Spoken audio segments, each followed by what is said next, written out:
Hi, this is Michelle Ruff, and you're listening to Three Black Geeks.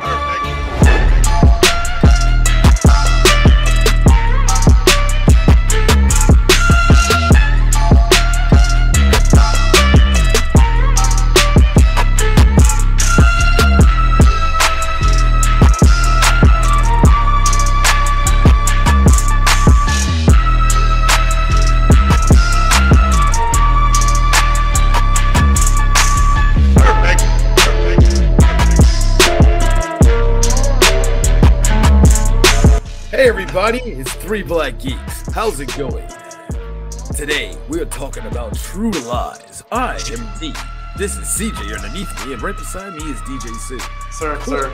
Like and subscribe. Don't disturb me, goddammit. Click like and subscribe, and subscribe. And also, while you're down there, if you're in the comment section, have fun. Have fun. Super chat away. You want to use a slur? Have at it. Super chat away on YouTube. It's all good. It's all good. Have at it. Have fun. Sir, today on Twitch and lock us up. Don't go nuts. Today I go by the Clever Lane. That's the name of the game today. Clever Lane. That's why I go there. Hey Chris. Be nice. Be respectful. Don't force us to go to Odyssey or Rumble. Hey Chris. Why are you wearing a Clever Lane shirt? Because all I can think about is that white girl going, "No, you're Marvel money." Hey, Damon E just about to fucking come up now. Yo, man, who knew? Hey, this TV show just series finale last night. He on the come up now. How you like that? How you like you woke up into a job? Anyway, so hey, just like he woke up into Lori Harvey. So anyway, we're talking about True Lies, a movie that I gotta admit kind of caught me off guard on how freaking action-packed it really is. Can I point this out? I want people to understand something after me and Sue talked about Avatar 2. I hate James Cameron. James Cameron has a privilege that most people in his position that are good at, which is going through the fucking motions. You really think so? Avatar 2 is him going through the motions, and he can do it because it looks beautiful. A lot of people, writers can get away with it, directors can get away with it, actors can even get away with it, going through the motions. We love Denzel, greatest actor of all time. There's some movies I'm looking at Denzel like, you're just going through the motions, aren't you? All right, cool. I'm fair. That's fine. That's cool. Can I also mention that when it comes to James Cameron and Avatar 2, we were honestly watching Avatar 1 on DX12 mode. It was. Man, shit was beautiful. Yeah, it was beautiful. But it was the first movie. That shit made me just question, so there's no actual people doing labor to make all of this happen, right? Because I would be mad. It better be CGI, because if there's a human body out in any of this, sue the hell out of James Cameron, because I didn't know you could make the film equivalent of Death Stranding. It felt like it was just a simulator. Do not fucking tempt James Cameron, because he'll give us a fucking Death Stranding movie, and I will literally be sitting there like, it's a beautiful ass movie. The fuck am I watching? Listen, it'd be the easiest paycheck Norman Reedus ever got. Hey, Kojima will be sitting there with that paycheck like, I'm burning this fucking $100 bill, baby. Hey, for errors, what was that process that everybody was trying to fucking get during COVID that everybody couldn't get? That you said that it was was it a graphics card or something that everybody was trying to get and they didn't have enough of them? Yeah, the 3070, what? The 3080s, the 3080s, the 3090s, and then AMD goes and drops the ball by announcing the 6600, the 6500, the 6800 and 6900. 6900 being the top of the line. And it was a paper launch because nobody could get a single card. Because James Cameron had 18 of them, duct taped all of them around each other, and then made Avatar. He had them expensive ass Mac computers that nobody fucking likes because they're expensive for no goddamn reason. You know what? Wait, you mean the trash can ones, Chris? Yeah, the shit that's about to sell, dude. It's the price of a brand new dude. I could take that money and buy a fucking SI Civic with the sports package with that fucking money. That's how much it costs. I was disgusted. Like, whoever pays for this, number one, you're fucking rich. Number two, I will punch you in the throat for buying that shit. And number that was three, Eric. And number three, Chris. Was that before or after the chip shortage? And Eric and Chris. Bruh. And Chris. And number three, I feel like there was a Filipino right now that was listening to us going like, "Man, you paying too much for that." Exactly. Why you gonna pay for that much for that side, bro? but anyways, True Lies. This was James Cameron at his peak. This is before Titanic. You know, he was on fire, and True Lies is a movie that it still holds up. I love it. It's wacky in the way that even in today's standards, it still works. Because look, we seen all 4 John Wick movies. It's ridiculous. True Lies is in that vein of John Wick of how it ups the ante on the ridiculous shit that it does. And you're fine with it. It just works. I think the only reason why it works in this is because it's a comedy. You get to, comedy action. You get to play around with a lot of things around with it. It's kind of fun, at least for me. Now, I know there's probably like 2 other times before where we saw pairings before in Hollywood where people react as how the media was reacting. I can speak for this because we was all live. I remember when this movie came out. And her pairing up with Arnold Schwarzenegger, number one, not only did it revitalize a good chunk of Jamie Lee's career, like it wasn't dead in the water or nothing like that. Let me make that very clear. She was never floundering. She was coasting. Was never floundering. Yeah, she was like kind of coasting at this point. And much like how her character looked like in the beginning of the movie, all homely and wifey. Yeah, it was like Jamie Lee Curtis. You got a body under there. Come on, shake it, baby. And she's like, I'm 44. Come on, baby, shake it. All right, I guess this worked. And that's it. Ever since then, Jamie Lee has kind of been floating around like, how you doing, Jamie? like 44 in 1994. I got to be honest with you. Jamie Lee Curtis is probably the most random person ever. If you're in Power Ranger fandom, there was a moment where Power Rangers will randomly pop up in pop culture. At one point, the year Lightspeed Rescue came out. You can find this picture online, dead ass. Jamie Lee Curtis popped up with her kids dressed up as the pink Lightspeed Rescue Ranger. And I was like, that's random as shit. Like, really who just thinks of that shit? But Chris, hold on. See, nothing, and I repeat, nothing. I know what you're about to say too. Yeah, nothing will ever top the greatness. Like, I'm bearing the lead a little bit. When Jamie Lee Curtis did did her strip tease thing in True Lies, right? Every time I look back at that scene, I always say to myself, this is the same woman who came to Evo dressed up as Vega. Dressed up as Vega, and nobody knew until she took off her mask when she was doing a photo op, and it was like, oh shit, Jamie Lee Curtis is there, who was there for her son who wanted to go to Evo. It is like, this is the most random shit ever. Like, she's just there at Evo, dressed up. Like, honestly, that's cool. But that's like the coolest thing that a celebrity can do. Like, they could just show up in costume, and no one would ever know.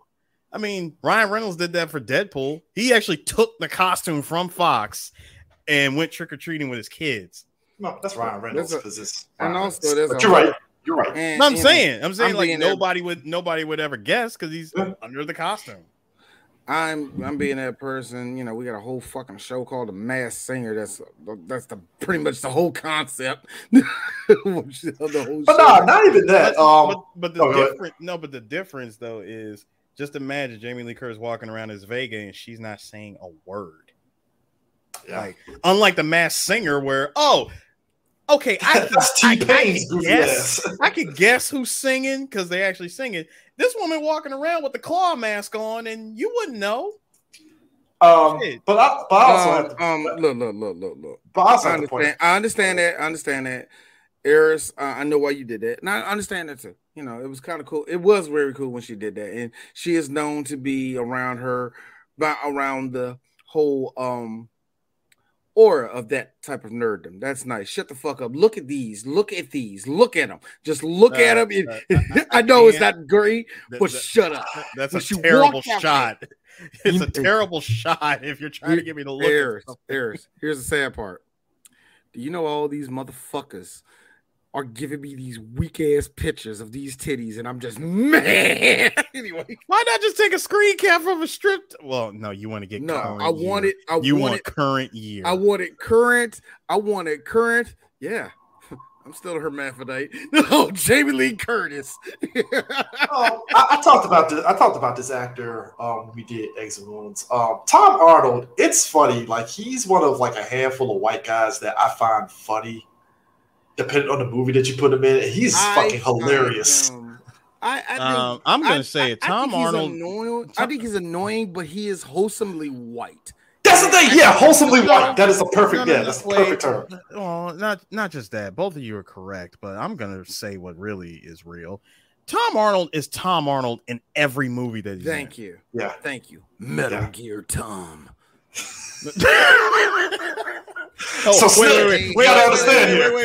Wait. Hold on, sis. We can do this. Since everybody likes to complain about this thing in Hollywood now, I'm gonna go ahead and say it. This is our SIGET. So Snake, I'm just saying. Hey, Snake. Think about it. It's a whole pile of shit. Just chase me, right, man? It writes itself. You know what, man? Tom Arnold, like you said, is Tom Arnold in everything he effing He's Tom does. Arnold in everything. Everything he does. This 4-time divorcee literally is just like cruising through life. Just being himself. I think the best thing that ever happened to him was marrying Roseanne and doing cocaine with that bitch. That was the best thing that ever happened to his life. Because since then, he's always been at this. Hey, Tom, how are you not broke? I'm not. And it's like, yay, Tom Arnold. Like He's shockingly not pro-Trump. He just cracks. What do you think? Rob, look. He has to be libertarian. Oh, Tom Arnold has all the check marks to be libertarian. I think he is libertarian, but he ain't gonna say it. But he's definitely libertarian. But like, I remember when Rob Schneider was like going nuts about Trump. Yo, Tom Arnold was just like, yo, Rob, like, what the fuck you doing, dog? Like, I will say this. I do like the fact that Tom Arnold beat out Randy Quaid. He's not the crazy one. Randy, who knew? Didn't have that on my bingo card. Did not have that on my bingo card. Yeah, I know. Take a step back. Tell me which Quaid brother. Yeah, I know Randy. But look, but shut up. Who knew that he was going to lose? Is what I'm trying to say to Tom Arnold in that contest.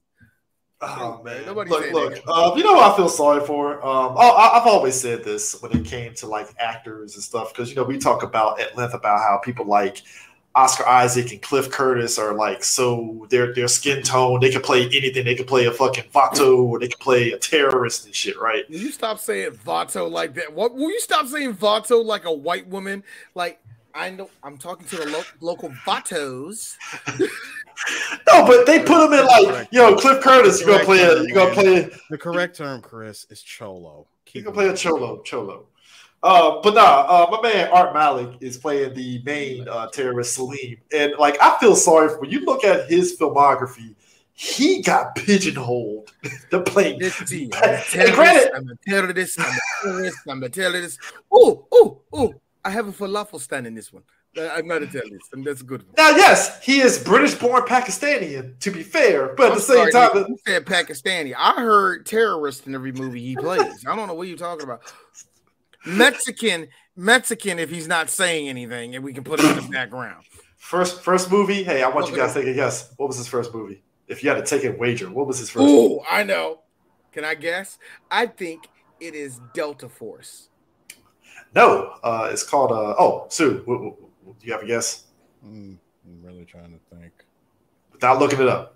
I'm not even looking it up. I'm really trying to guess. Like I'm really trying to picture something early 80s. Possibly terrorist. not even terrorist. Like early 80s. Early 80s. Henchman number 532. He might have had one line, which was just nothing more than the Wilhelm scream because he got shot. Or go. What? You already said Delta Force, right? Yeah, he already said it. Fuck. No, not Made in the USA. What was that? What was that movie? Invasion USA. Yeah, Invasion USA. That was the Russians, though. That wasn't the It Russians. was the Russians. So no, I'm not gonna say that movie. I can't think, man. Yeah. No, wait, hold on. No, he wasn't in Commando. Even though he looks like it. He was born in 1952, so in the realm of something in the 80s. That could be anything in the 80s. You know that, man. Look, what movie was it? Total Recall. It's called Arabian Adventure. Nigga, we would have never got. I know, I'm just saying. But what I'm saying is, you can't. First off, you can't sell us that it was a movie that was going to be in movie theaters. And number two, you should have said, "Hey guys, make up a racist title to a movie." Trust me, somebody was going to say Arabian something. That's the thing. Day one, his first role was in an Arabian. It's like you put the Pakistan. Wow, like damn, like that's. I mean, listen, Chris. I can make up 2013 era video game titles. I can't do it with movies. Funny thing, this is the second. This is the second Art Malik movie because he was in Booty Call as the Pakistani character. I thought that was him. Holy shit! Because I was getting ready to say we are not. He said we are not Pakistani, you crackhead. We are Punjabis. Yes, you have to lick it before you take it. You got to watch it. No. Screw that. Like boom, sha la la la. No. That's not the line. Yeah, we're not. We are not Pakistani, you crackhead. We are Punjabis. That will forever be the greatest line ever spoken by a convenience store. Crackhead. Called him a crackhead in mid-90s. Crackhead. No, this is late 90s when Booty Call came out. Said I'm going to tell the black man who can easily kick my ass he's a crackhead. I love it. It works. And get away with it. Why? Because why? Because very simple. They're the only thing on their mind is getting ass that they are clearly getting played by.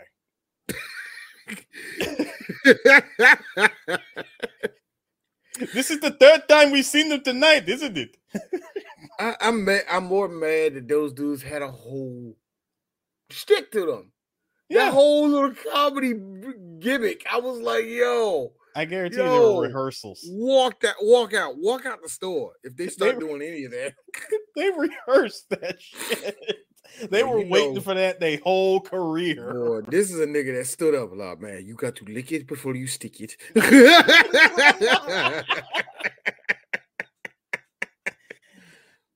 know what I couldn't hate the fact? Was the fact that he had a twin in this movie who was the good guy. I thought it was the same. I thought it was the same guy too. I was like, hold up, did he just betray him? That's what I'm saying. Does he betray him at the end of this movie? Because I could have swore they was on the same side. See, that shows like, and right there, just real talk. Dude, you're a racist. Like you're simple point. You're a racist. If you see all of those men as bad men. You're just racist, and I think you need to admit it. Now, of course, the first thing we see is I was about to call this nigga Kimball. I don't know why. John Kimball. I was really about to call this nigga John Kimball. I can't believe that. You really tried to go with something pre-Terminator 2. That's hilarious. Oh my god! All right, so first off, we see Schwarzenegger sneaking underwater into a party. Goes,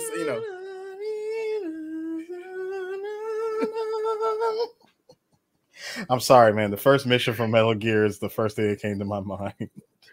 And just imagine he had to break through some ice. He broke through the ice. Yep.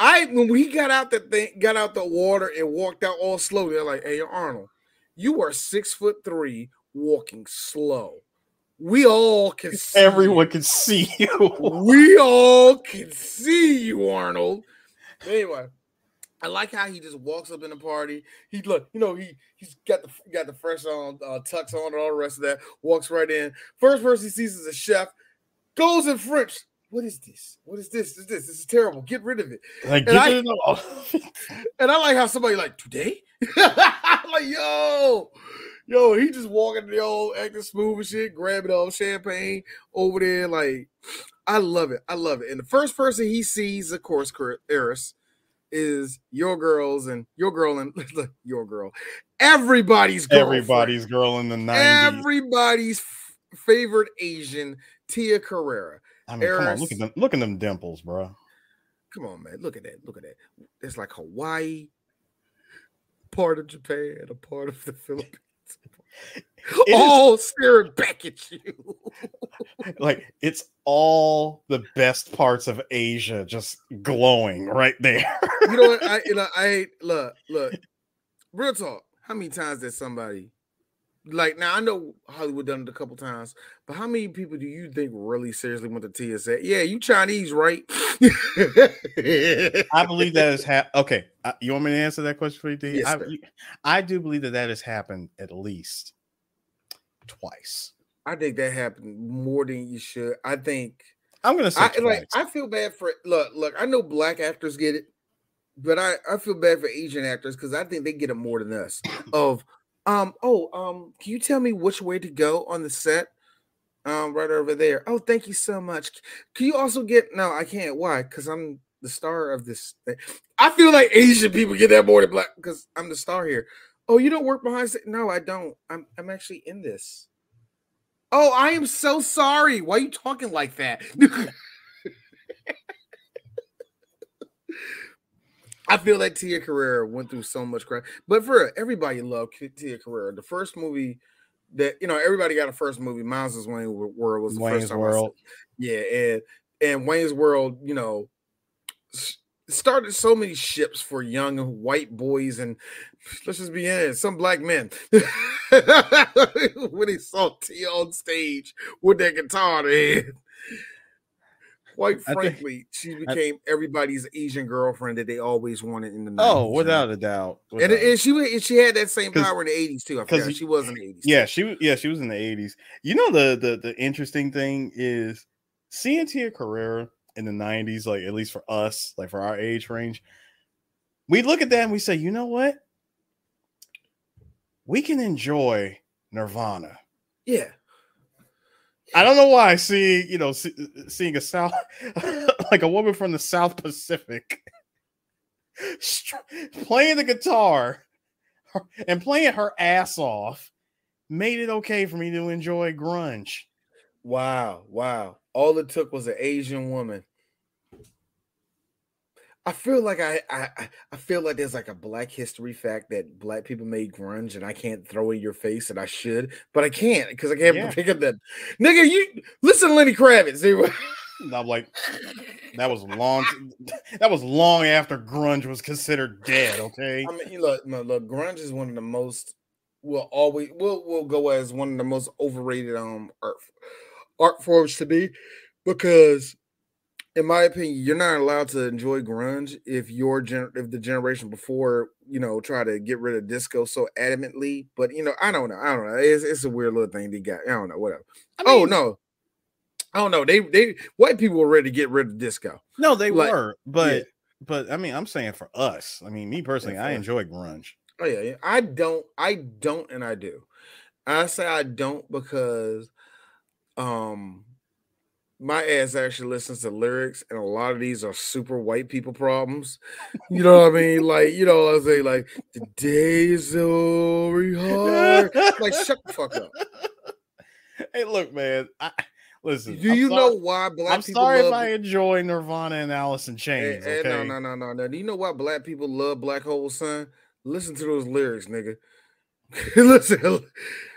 By the time you go there, Black Hole Sun. Won't you come? And those songs also 90s grunge have this way of there are so many white kids doing acid, and instead of being in like free love mode, they're like trying to kill each other. Oh my god, yeah.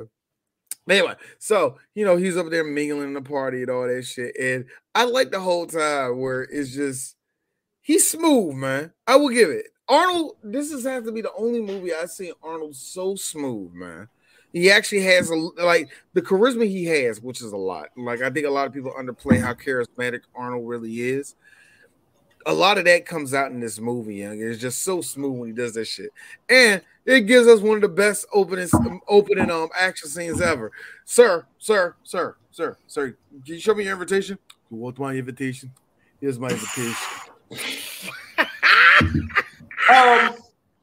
Only Arnold can do something so Arnold. Did y'all talk about James? While I step away, did y'all talk about like how James Cameron films these action scenes and they look really good and very well made? No. This is a good example. This is a great segue into that because we were just about to get into the action scene. Also, we talked about her. Get your For the love of God! What the hell is knocking? All right. I had to murder that. Yeah. Are you okay now, Chris? You okay now? Good. Glass. Sorry, my bad. But Tia Carrera, put that shit on the floor. Put it on the floor. He's like, put it on the floor. Put that shit on the floor now. Anyways, I knew you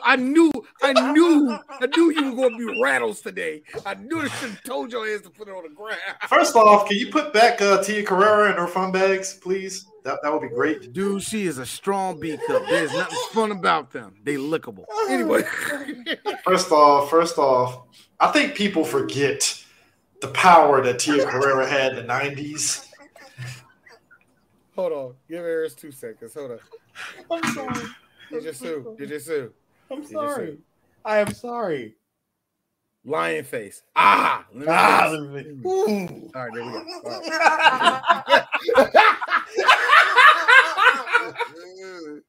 Okay, I got it. All right. Tia Carrera tittying. Let's go. Titty Carrera.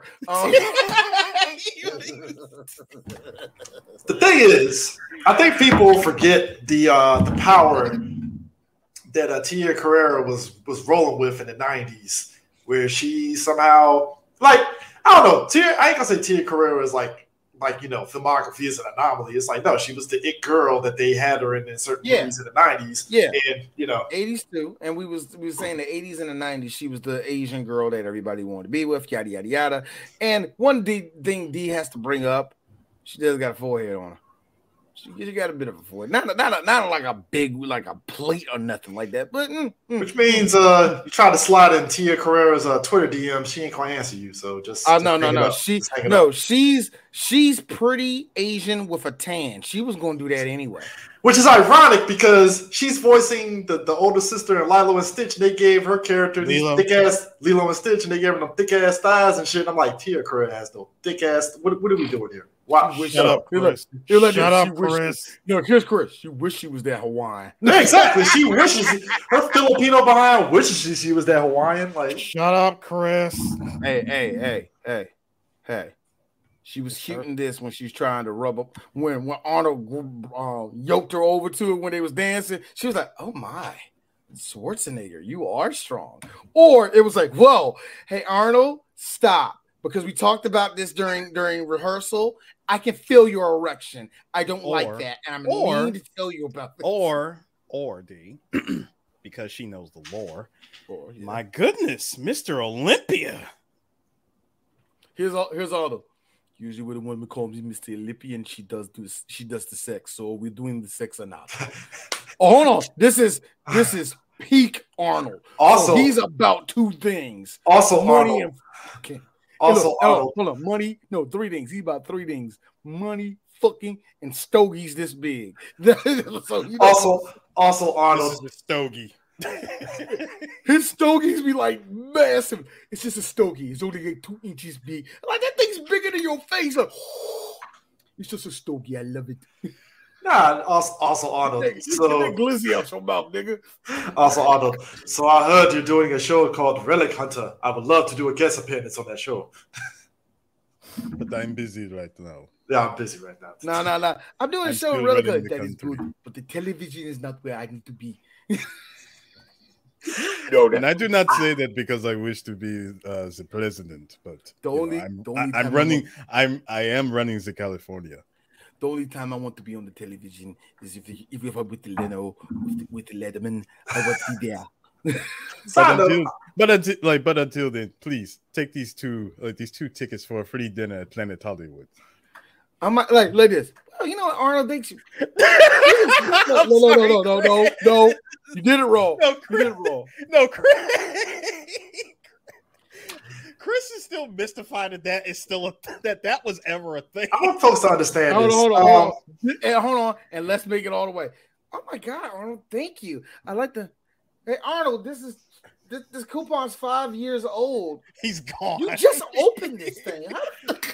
I want people to understand this. So, birthday weekend, I went to Vegas, and as I'm walking the strip, I happened to look up. You went to Circus.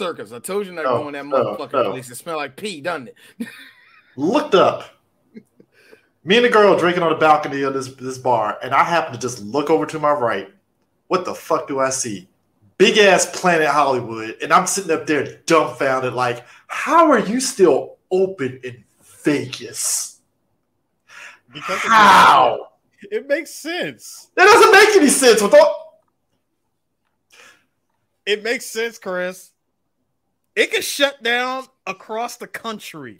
It ain't shutting down in Vegas. It's not shutting down in Vegas. That confounded me to the point where I was like, Chris, we have several Hell's Kitchens in America, and several of them have closed down. It ain't closed down in Vegas yet. The one in the MGM here, and then the one in Vegas ain't shut down. I'm scared to go. Look. Me and my wife was talking about that the other day. Prince George's County, I love you to death. I would do anything to support this place. I ain't going there. Oh, I ain't going. Because the niggas took over. I ain't not going over there. Actually, I thought it was going to be at the wharf. Yeah, they said they're going. It's at the wharf. So we're fine. We're fine. Hey, Chris. We're fine. We're fine.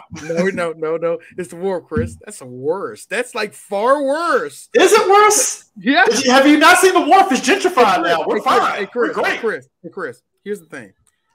I don't care how gentrified you telling me. There are still people fighting. Not as much as the MGM. Yes, there are. Bullshit. No way. All right. Ain't no way. Eric, no. First off, I don't know why I'm doing this. Of course not. But in comparison, there's a reason why. See, you just have food at the wharf. There's money to be lost at the MGM. There's a reason for them to fight. Is what D is trying to do. You, Chris? This is the funny thing. You're smarter than me, but yet math eludes you in situations. Because I go based off of what the Gen Zers put up on TikTok about the fights. This is why I see more fights. Stop trusting. This is why I keep on telling you. Stop trusting niggas that were born after 1994. Them niggas ain't got no concept of the world. All right, I told you that shit. The Gen Zers told me they don't know. Look, fights at the MGM. You got that all the way wrong. You got that all the way. You got it all the way wrong. First of all, you're going back way too early. You never trust anyone born after the .com era. Yeah, .com bust or era? The bust. The bust. Okay, that'd be 97, wouldn't it? No, that was 98. 98. That was 98. A part of me is thinking 99. When did Pets.com go out of business? That was 98. 99. Hold on. When did Hot Jobs go out of not Hot Jobs? Hotwire. When did Hotwire go out? That was 98. That was 98. That was part of the bus. Pets.com hung on until until Bezos came through and was like, "I'm buying you guys." Peace.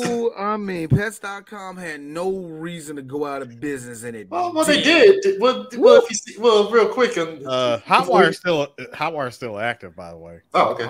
No, but back up, but real quick before we go back to True Lies. I'm pretty sure the nigga that ran Lidos had his board shut, had his whole front door boarded up, doing cocaine. I know the FBI coming in this motherfucker. I'm waiting for the stuff. What happened to Pets.com real quick? If you ever get a chance to, folks, go watch the documentary Dark Side of the 90s. They talked about the .com bubble bust. But what happened with Pets.com was basically they rode the wave of that fucking pet sock, right? They rode the wave of that shit. They spent so much money, they never recouped all that fucking money that they put into the advertisement of that fucking damn pets of that sock puppet. It had no business. Why it failed so hard. So it's like they had big traffic going to the site, but you weren't getting enough people buying things to recoup the money to go back. That's Yeah, I like how boomers and Gen Xers had to deal with our business is stable. This .com thing is working for us, and it fell apart. I like with millennials, our version of my startup makes the most sense. I don't need the equipment for it, just the idea. It's just like it's the same type of optimism. I need to do. It's the same reason why Netscape, as soon as they went public, they got fucking F5 by fucking Microsoft a year later when they were like, hey, buy Internet Explorer, because guess what? Internet Explorer was built into Windows. So you don't have to buy the Netscape shit separately. You got Internet Explorer. And Bill Gates is like, here's Bill Gates. I hope you understand what the word full circle means. It's something that my company is great at doing. By the way, you want to come to an island with me? It's a couple days. It'll be fun. Just a couple days. Just two. I got it's all good. My friend Jeff's down there, man. He's nice, man. Speaking of which, D put up a video from this the action scene. Look, I'm not for animal cruelty, but this is the funniest shit ever. Let me just be real with y'all. The only reason I say I am is because dogs can take a certain amount of pain. And I'm not saying go out there and beat the crap out of a dog. That's terrible. Look, we did not support Michael Vick during his endeavors, but it is what it is. I understood because I know how the hood is. But well, D, who we are of the Negro color, so you know. Look, man, I got family members in the South. I think you know how. All three of us got family members in the South. We know the deal. I know how our world kind of goes, so I'm not going to that. But the thing when it comes to dogs is that I think everybody sees dogs as these little precious creatures that you can't fucking harm, and I'm thinking like, have you seen a dog? Have you been around a dog? Dogs are some rude assholes that fight each other all the time, even when they're playing. So, a couple of Dobermans getting the fluke. I'm cracking up. No, it's funny. Comedy. It's funny to me because the dogs reacted like any other dog. We're like, oh, shit. I like how the dog got up like, yo, we let that Austrian nigga clap our head. I think it was German. Austrian. Open your worldview. I'm sorry, the dogs. Roof. I'm a fan of any action scene that has people on skis and they get shot, because that's funny as shit when they get shot and they're flying. Oh man, I love that part where Arnold gets all the way down there. Here goes Tom. Put your head back. Move your head back. I'm like, that's just gangster. Dude, this is the reason why. This is the reason why I love Modern Warfare 2, where you and Soap are fucking going into the Soviets and you're getting chased by people on skis. I get to shoot people off fucking snow sleds. It's great. I love it. Boy, you can't get shot and die off that thing. That's so funny when it happens too. Dude, but here's my thing. Call of Duty, because everything is so, POV and all that. I hate how when you see all the crap that goes down, it's like this. Okay, dead. No, like ever since Call of Duty 1, ever since Modern Warfare 1, everything after that was like, this is just fictional. This is just pure fiction. At the same time, I'm like, yo, first off, Arnold, I've been in a suit. That's not a fun thing to run in, especially in snow. So you slipping and sliding, you still out here, man. The suit is tactical. See, it's tactical. It's made with Kevlar and it's made with the fining stretches. Hey, I like how Arnold and my man that was the Indian IT guy for the CIA. What you trying to say? Affirmative action hire? Is that what That's what it is. I mean, look, when you're 94, it's 94, and DC was like the only city in the country following affirmative action. First off, when your boss is a white man that's Nick Fury, great value Nick Fury. Yo, ladies and gentlemen, I don't think we ever had a chance to tell y'all this is our first movie with the great Charleston Heston as Nick Fury. Like, what the hell, yo? There was a white writer on that writing staff was like, all right, put Charlton Heston in the iPass. His ass off. Hey, I bet you don't even know who, yeah, you liked it. Yeah, it's for a comic book movie. It's simply like, yeah, it's from a comic book. Like, what comic book? Oh, man, the Avengers. You don't know nothing about Avengers? First of all, that is not Nick Fury. That is Kevin Flame. No, you said it wrong. That's not Nick No, I Fury. didn't. That is not Nick Fury. That is Nathan. That is Nathan Furious. No. Nathan Furious would be Gary Nathan Chalk. Anger. No, Nathan Anger. Nathan Anger is Gary Chalk playing that character. This is clearly the cousin of Kevin Flame. Guys. Metal Gear reference here. The Gary Chalk. Metal Gear reference. This isn't Big Boss. This is Huge Manager. Huge Manager. I like that. Big Boss. Hey, Chris. Hey, Chris. Yeah. Come on, take one, man. Take one. All right. Take one. There you go. Good, man. Good. That's a good boy. Good boy. Somewhere in the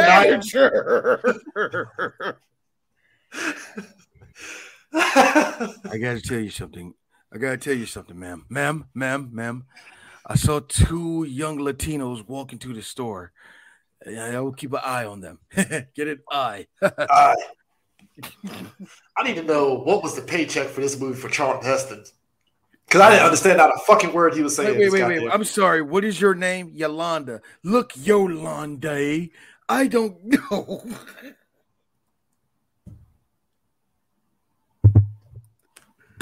Stairs and deport them. Punished Roy Campbell. I feel like there's a storyline that should have happened. Putting the word punished in front of any name always makes it funnier. It really is. Somebody said Big Hoss. Big Hoss.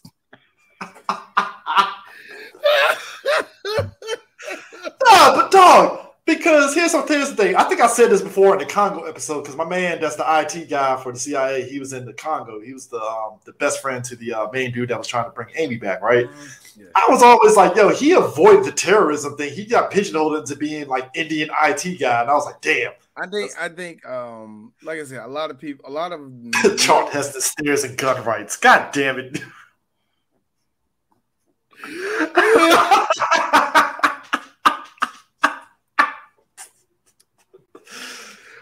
Woo, man! Gotta laugh and keep from crying, because we're in April and there's already been like how many gun shootings? Not enough. No. Looking at this picture, looking at this. God, go back to never mind. There we go, found it.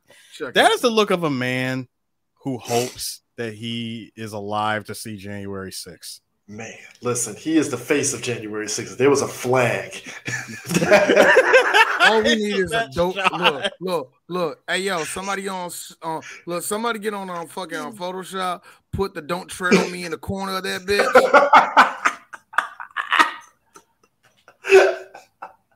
Heads on pikes.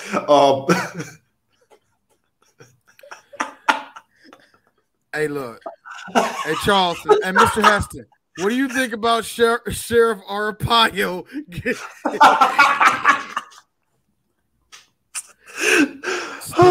Fox News. Oh my God, man! Look, look. If they had a planted flag, it has to be Charlton Heston. So wait. So I can already see that just from looking at this shot. He says the following line: "Consider this place inner paradise." Yo, guess what? Hold on, take the picture down real quick. His foxhound unit is headed by that fucking dude with the goddamn horns and shit. The one from January 6th. You talking about the Monster Hunter? Think about it. All of a sudden, gun to his head, CQC. Let it go. Let it go. Hey, you know who you said that to, right? You know who you said that to, right? Oh God, who? He said it to that chick that got fucking tapped twice.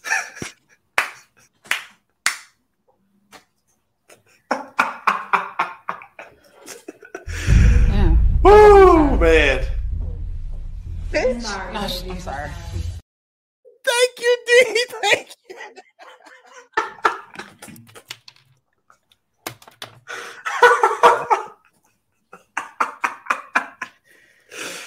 Woo! Mm-mm. I feel click the like button. First off, I want everybody that's looking. Yeah, everybody click click this damn Click like the button right goddamn now. Like button, first off. Second of all, look, I feel us as look. How is it that we had a long conversation before? This had nothing to do with y'all. This is just 3 Black Geeks, and I got to bring y'all into this just for 2 seconds. Why do y'all listen to us? This is 13 years. Why the fuck do y'all listen? Wait, D, hold on. The perfect person to sum it up for us. Why? Why? Just why? It's like savage jokes. And the certain jokes that y'all don't want to make because everybody wants to be PC about shit, and you want somebody to take the strays, so let it be some niggas that ain't got that much of a Twitter following to take it. I get it. I understand why y'all listen to us. And yet, we're still here and not on Rumble. We haven't been chased off yet. I'm just saying, don't make me be like, hey, yo, academics, you cool. Don't make me do that. I want people to understand. I'm the moderate liberal here, all right, and I'm saying these fucking savage ass jokes. I want people to understand that. That's where I'm at. I need y'all to understand this shit. Technically, D's a big pussy. I'm a big pussy. If you need somebody to go for you when it comes to rights and to really get into why black people get mistreated and shit, like I'm your Huckleberry, nigga. That just sounds. Why you listen to us? I done said the F word so many times, and y'all still here. D, first of all, that sounds like a boss in Metal Gear, so please don't use that again. What, Huckleberry? No, what you said earlier. You said big pussy.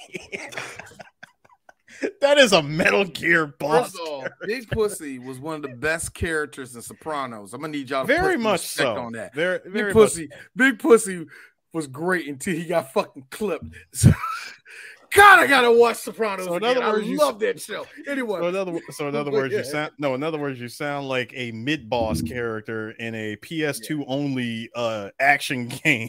Man, from 2001. You way too high. Think a flash game on Newgrounds, nigga. You were aiming way too high. Shit. Yeah, it just sounds like a deleted boss character from Rise to Honor. Anyway, no, I mean, look.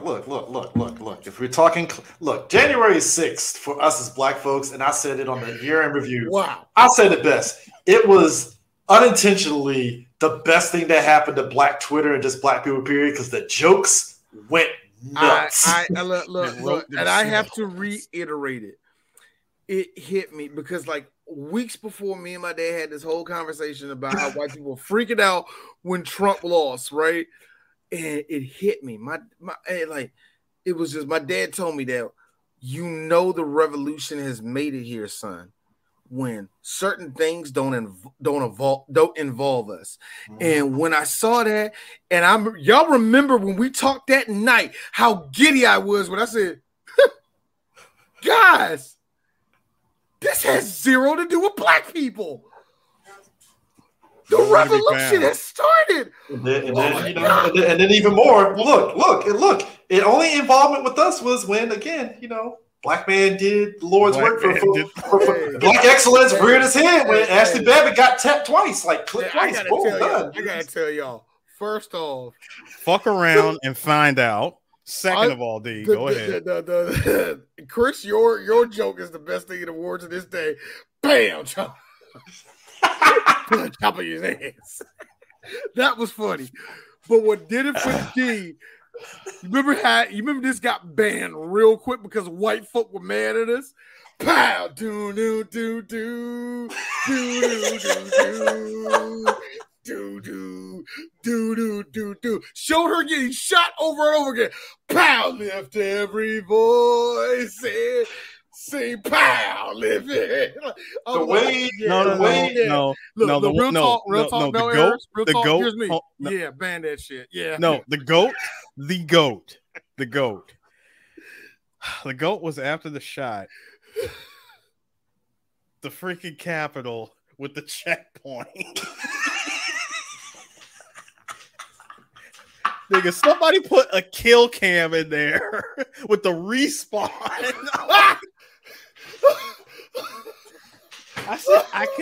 I refuse to believe that this is happening on Black Twitter. If you still see like people running to the where you see the countdown going, you see the dots. You just see the dots moving. Somebody doing fucking teabag on Ashley Babbitt's face. Hey, Chris, Eris, you know as well as I do. The best thing when it goes to the reset errors, instead of it spawning right directly in front of the Capitol, you're all the way down at the end of the mall. Like shit, I gotta run. Go to your last save point, man. Oh god. But no, man. Like, look, the makeup of the CIA. Of where Arnold and them work at, it's always interesting to me because first off, they do. I say this joking, but I say this as a person that really ain't got no reference to it. They pretty much work for Foxhound. There was some Super Black Ops look, but like they did film a good chunk of this stuff in DC. Yes, they did. They did. Film I had to DC. look that up. I had to look it up for one main reason. I didn't take a picture of it. It wasn't that big of a deal. But when I saw the boxed Metro bus, and I was like, yo, and when it passed and I saw the original logo on it, I was like, they actually filmed this in DC. That's a trick for a lot of people that if you want to know if they really filmed in DC, look at the cop cars, look at the buses. Now, if the buses don't look nothing like DC, it's LA, okay? It's LA or Toronto, wherever they did it there. All right. Now the cop cars that can kind of get you, and I will admit that cop cars. You can put if it's an Impala, you can get an Impala. Now, here's the trick. Now, if it's in the 1990s, you'll know if it's a DC cop car. Trust me, you'll know it. To this day, now the thing that pisses me off is in modern day. You know how the DC cars got the United States flag on the side, right? Yep. You know how easy it is to make that car a DC car, but not a DC cop car. It is so easy. It's like so bland. So. The way when I saw that, I was like, I gotta check this. So I looked it up. This is actually a DC movie. It was filmed in DC, filmed in Bethesda, and filmed in Georgetown. Yeah, filmed in Georgetown too. They actually saw the whole chase sequence where he's on horse. That's actually at the Georgetown Mall. Yeah, and in the streets of Georgetown. Now, me as a kid, like my mom, because she worked in DC, she automatically keyed in on like, that's the Georgetown Hotel. Holy crap, they actually did film here. Wow. Now there's one thing that D has a problem with. Now, this is one of those things where they could have filmed this anywhere. And people like New York, and people who are from New York, they get like this. So D's about to have his moment. Remember when the whole thing you said with the horse and all the rest of that shit, right? Now, do I have the picture up? I do have the picture. Where's the damn horse at? There he is. Now, real question. Remember this?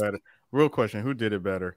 Schwarzenegger on a horse or Keanu Reeves on a horse? Man, Keanu killed a couple guys. This nigga let a motherfucker get away with him on a bike. But hang on.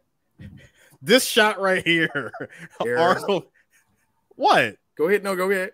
I'm saying this shot right here. First of all, Arnold got the horse to pull him back and save his life, and have a whole great, and have a one-liner with him. What kind of cop are you? I loved it. Now it was funny. Now this is where D gets to be that person, and y'all guys are about to agree with me. Now I know what's behind. I know what's just to the right of Arnold right there, or to the left of Arnold right there, which is the monument. So I'm looking at it. Are y'all guys in Roslyn? Because that's the key bridge right there.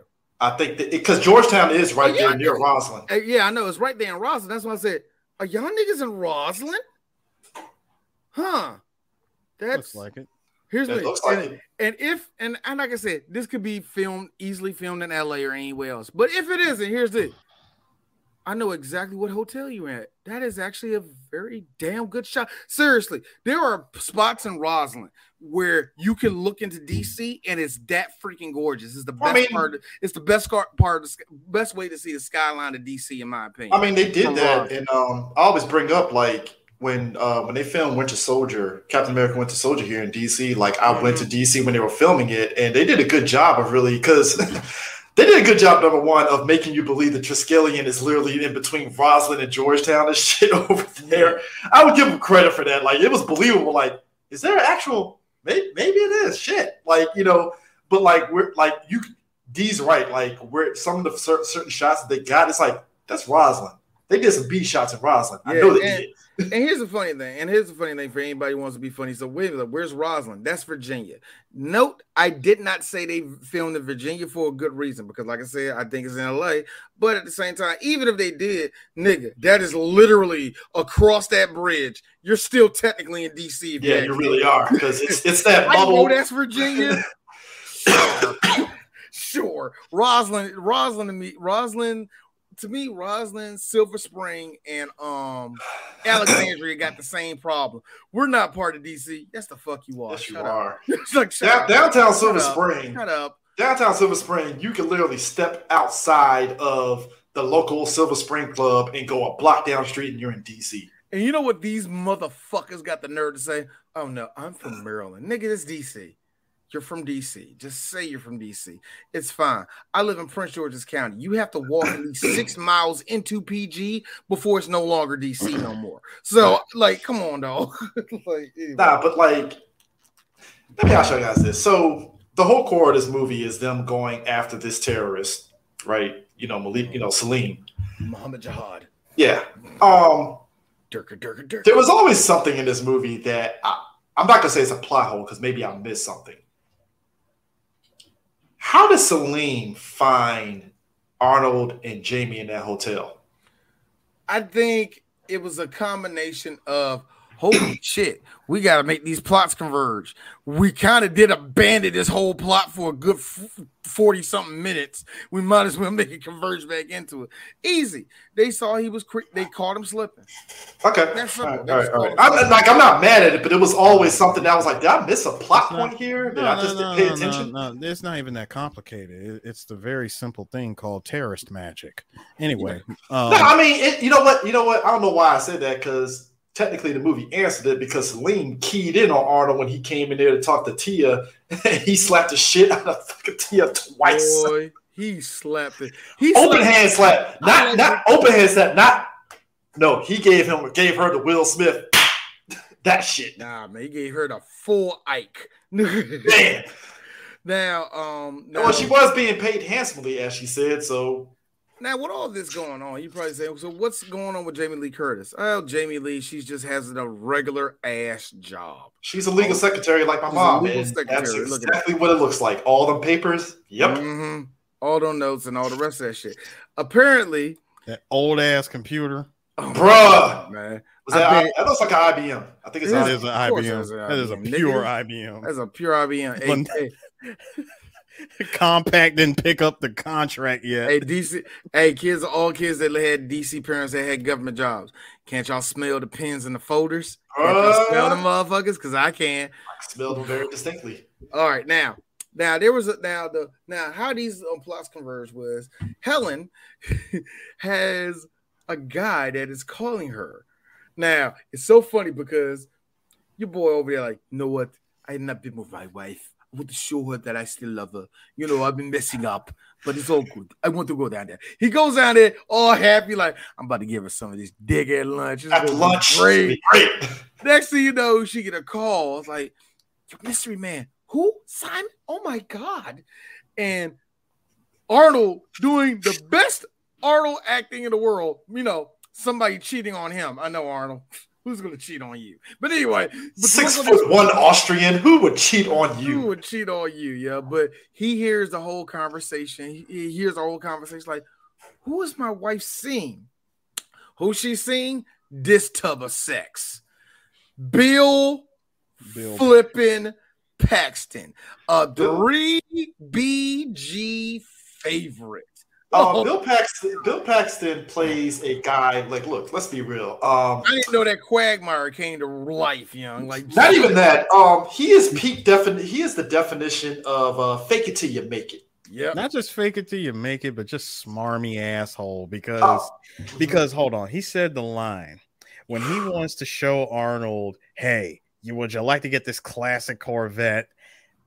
the line which comes up during the test drive is the vet makes them wet. Mm-hmm. That is by far the most 1994 thing. What are you talking about? There are niggas today that still go by that line with their fucking V8 Hemi Chargers like they get the chicks wet. Okay, but you're saying no. See, but Chris, you're saying Hemi, you're saying Charger, you're saying all this shit. Guess what? All those things aren't. They're not a fucking vet. Here's being honest with you. You're fair. I think that line. I'm just saying. Harris, real talk. I think that line is still very in vogue with the Corvette community. It probably is. I think Vet Makes Them Wet is on a t-shirt somewhere, and when they look at True Lies and that part comes on, they all high-five each other like a motherfucker and all that shit. I got a Stingray. I got a 99. I got a Camaro that I treat like a Corvette. I mean, what are you supposed to say like for the Hemi boys? Hemi makes some shimmy. I guess that's actually a good one. Might want to copyright that, sir. That's actually a decent one. Trademark that shit. Patent pending, trademark pending, copyright pending. Oh, so what that? Make some shimmy. Hey, look, I see you out there. Yeah, nigga, you know what they say about a Mustang? I'm gonna spin out and actually roll up on a curve. Look, baby. Just let's deal with it. Hear the engine though. You hear the engine though? Yeah. No, but like his character, and it kind of speaks. Oh, go ahead.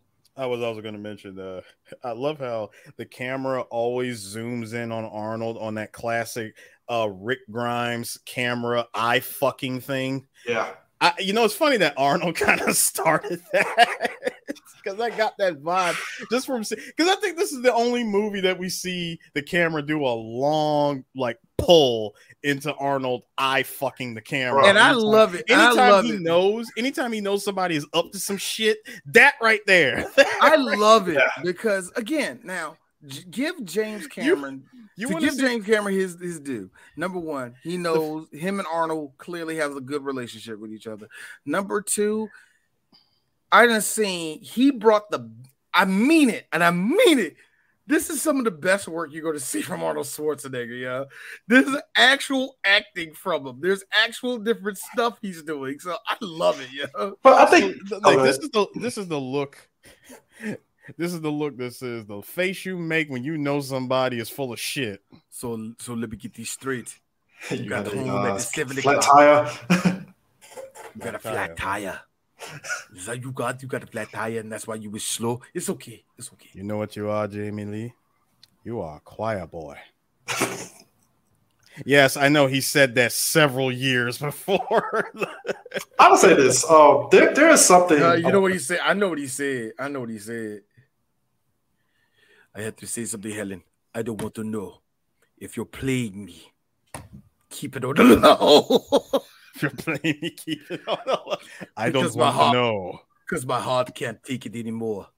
If you're playing me, please don't let it show. Otherwise, no more shopping sprees. No more late light sprees. No more VIPs. No more the VIPs. No more dough. We're not going to keep you no more. Jamie at the table after I'm getting a little tired of broken promises. I gotta be honest with you. Jamie had this face when he was really trying to get to the bottom of it. I see you, nigga. You had the list. You dare to have the fucking list too, didn't you? You're right. You are fucking right. See. This is why, again. It's Arnold with a lisp at that. Between you doing Arnold with the lisp and your fucking pocket T-Pain. What would you do if your mom was crying all alone on the bedroom floor? Which is hungry. It's the only way. But nah. Jamie was looking like this when Arnold was like asking her questions. What was I saying? The best part was her shaking the coffee pot. I like it. So, but I would say this though: the whole thing with Jamie and Arnold, that subplot, I thought it was interesting because there is a layer of truth to it because it's the aspect of if you live a certain life, you kind of want to spice it up. I think that's something that some people tend to get into when they're in a relationship or marriage, where they want to do something to spice it up a little bit. Unfortunately, a lot of marriages, you have one person that's doing, I guess, to be honest with you, a lot of cool shit. And some people, it's not necessarily you married a boring person or whatever. You just like you're from a different walks of life. Y'all kind of have different walks of life. Y'all gonna have different vibes, but whenever y'all vibe together, y'all vibe together. The problem is this, and this is something I had to learn. I think a lot of people need to learn is that. Yeah, it's okay to be different, but fuck, you need to come together and you need to do some shit. And I'm not even talking about dates and shit. You have to have some type of communication and all that. I think one of the best things that Eris, you have ever said didn't have nothing to do with a marriage, but it had something to do with the fact that you have to know somebody. We was doing Light It Up. He said, you don't know none of your star kids. That's stupid. But here's the thing. Let's take that into a marriage. Wait a minute. You mean to tell me that? So what do y'all do? Do y'all talk? How often are you at home, bro? Like some certain things. So basically, and I wish I did get that shot of Arnold where he heard her talking. He's like, I can't believe it. I thought I was doing everything I possibly could. I know she wants to talk. Who wants to talk? But still, I think there were certain moments where, like, you can tell he thought his wife was one way, but like it was her doing a sexy dance, her really rolling into that room with that dress. He was like, "Oh shit!" Now I like this. Now I like it because to go real quick through it. She gets a call to go back to Simon because Simon is like, yeah, I'm about to fuck this shit. So he brings her over there. He does way too much. Look, Bill Paxton, great actor. He does a lot of creepy shit to Jamie Lee Curtis, which I don't want to. The incel vibes that he got in this. Holy shit. Look, let me tell you something. Hey, yo, Chris. I know you can't see it, and I know a lot of you can't see it in the picture, but if you look by that phone, there's a 4chan logo. Anyway, what I'm saying is this. I think me and Eris can atone to this, and maybe D to degree can see this. I've been to many of anime conventions. First of all, that's a whole lot of shit going on. Yo, what I know. I don't know. Somebody might have got shot. Fire. I've seen plenty of dudes. Nah, y'all guys can't see us. Eris can see me. This is somebody in the background. It's like Eris. He's like, hey, Chris, there's a guy on fire behind you. That's cool. No, here's Chris. No, Chris, you got to do it naturally. Oh, yeah, man, that's Tim, man. I seen him yesterday. It's crazy. Man, that nigga cool, man. He cool, bro. I got the dog next to me right now. You ain't seeing it. She'll probably just look out and be like, all right, whatever. Cool. He over here, go back man. to sleep.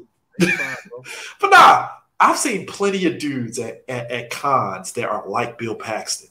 And it's like, it's like sad and creepy at the same time. Like, bro, like, what are you doing? Like, same shitty hair, same shitty hair, shitty porn mustache that don't have the guts to be a full mustache. You know what I mean?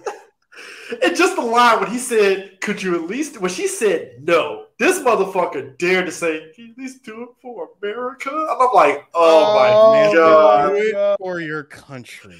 Do it for your country. I was like, one of the greatest things, next thing you know, fine, there was enough of it.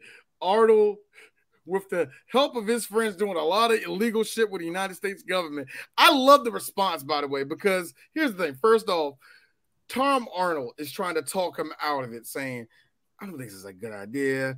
You know, we can get in real trouble with this. We tapped phones last week. We do it illegal all the time. Do it now. And we I was like this. Hey, Tom, He's really not wrong.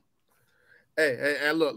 This is Dwayne. This pre-Patriot Act, by the way. This is D in 2023. Hey, American people in 1994, y'all gonna have no choice in about 7 years.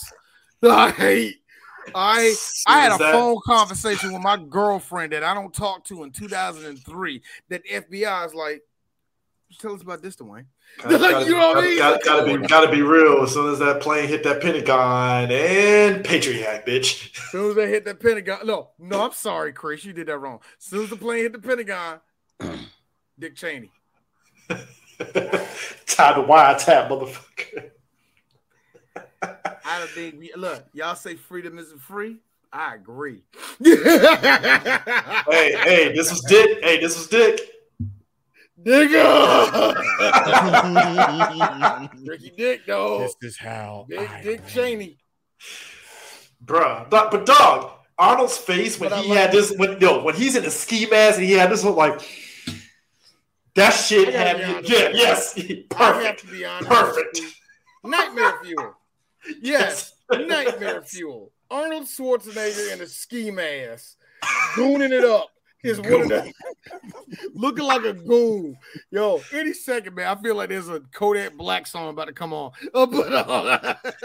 Don't you let me hate on you. Hold on, the face you make.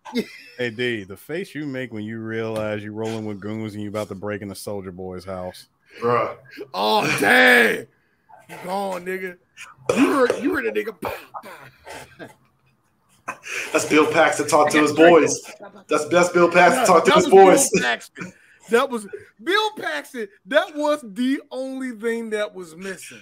His story, because that was hey, yeah, girl, yeah, man. That's why I came in here. Like, pop. You see the bullet holes? That's on the wall. No, but you know what's funny? I think it's and look, I think we've all said this all the time. In the 90s, you couldn't vouch stories for shit, right? He could get away with that stuff because it's like, who's going to really check that he's a spy? Like, what woman is really going to do due diligence to check to see he's a spy? Especially if he has certain things like when Helen broke into that briefcase and saw the gun and saw the passports and what could be possibly fake money from like Dollar General or whatever and shit that he made up. But like, are you going to question that shit? No, because you see passports and shit. You're like, oh shit, he must be real. She saw the Pakistani fucking map and shit. Like, she believed it. So it's like, all right, cool. Like when you have to go through Frank Duke's levels of lying just who's to gonna get vouch it? Nobody's gonna vouch for that shit. Chris, I'm saying when you got to go Frank Duke levels of lying just to get some ass. Tell me about your life, bro. Tell me about your life. Please tell me about your life. I need to know. You listen to trailer. No, I listen to trailer outside of where you live at Manassas, sir. I know. Jesus, drop the pen, Chris. Anyway, Harris does not live in Manassas, people. I hope you know this. Lives in Massatucket. I'm saying, let me finish my point. Sorry. When you got to do all of that, my man tells Helen, I need you to be my wife because it involves a mission of me going to Paris and I have to be married in order to accomplish said mission. My dude, just tell her that you are going to Hong Kong and you're going to participate in the Kumite and you're an expert martial artist. That's actually more believable. Trust me, they made a movie about it. Best, like one of the biggest blockbuster movies ever. You can sell that story. True story, very true story. Super true story. Tell her that you have a tell her that you have a roundhouse kick that goes 25 miles an hour. Niagara Falls, my nigga. I'm just saying, man. Tell your record too. Tell your record that. Tell your record how you're 80. 82. When the fact that you got to go to this length just to lie to get some ass, just to get pussy, and then it admits his success rate is like 6%. So it's like, damn, how you do all this shit and you still barely getting pussy? Like, I got a good question. My dude, tell me about your life. Do you love your mother? Look, real talk. Did you ever have some couch time with your parents? I mean, something. I'm gonna be that person because of the 90s. I know how y'all moms were. Was your mama a whore? Was your mama a whore, dog?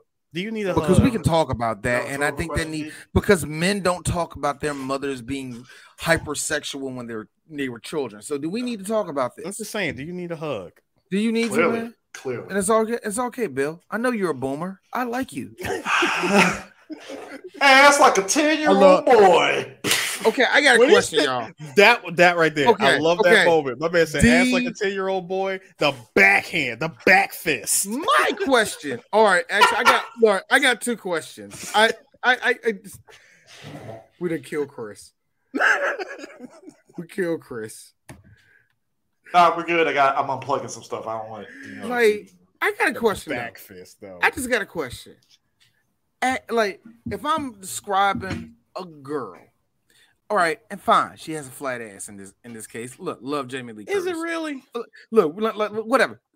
Small booty, like whatever. You're describing a girl with a smooth, nice curved butt. Mm-hmm. Got an ass like a 10-year-old boy. But Lord Jesus. Actually, it's more perfect. Shit, because only white girls say that shit. Hold on, Eris. It's more. I was going to use Jontron. You used somebody who would be the first person. Did you hear what he said? Ass like a little boy. Lord Jesus. You up in here talking about a little boy's booty hole. You know he would go there. You know Bootsy would. By the way, y'all, look, he's gonna put it on record. I know he's homophobic as hell, and he's been doing a lot of questionable shit. I still like Bootsy. Hey, D, I ain't listened. Look, real talk, Bootsy, and this is coming from your nigga. I haven't listened to a song you made since you got out of jail, to be honest with you, but I love you. I mean, but D, let's be real. And this is real truth here. We are a society where we engage and we still listen to problematic people, whether we want to admit it or not. So, hey, yo, real talk, Chris, because you said that, I have to get a picture because we say it a lot. We live in a society. We just need to get a picture. We live in a society. We say that a lot on Three Black Geeks. But Bill Pass's character, like, it's like the most sleazy shit ever. And I'm just saying. And my second question, y'all, just real talk. What's the end game? No, and I'm talking about the end. No, shut up. We know that part. I'm talking the aftermath. Oh, past that. After said Padus is all right. Look, I'm gonna be real with you. I don't think he's serving out no type of good dick. So I mean, any white guy that lives out in the boonies of Virginia. I mean, I'm just saying, like, are you really slinging good dick? Probably not. Like. All right, Chris, that was the boonies back in 1994. He lived at Dumfries. He really did. Because here's the thing. All right, y'all. Dumfries is about what? 17 minutes outside of DC. All right. 20 minutes. About 20 minutes outside of DC. It used to be the boonies at one point.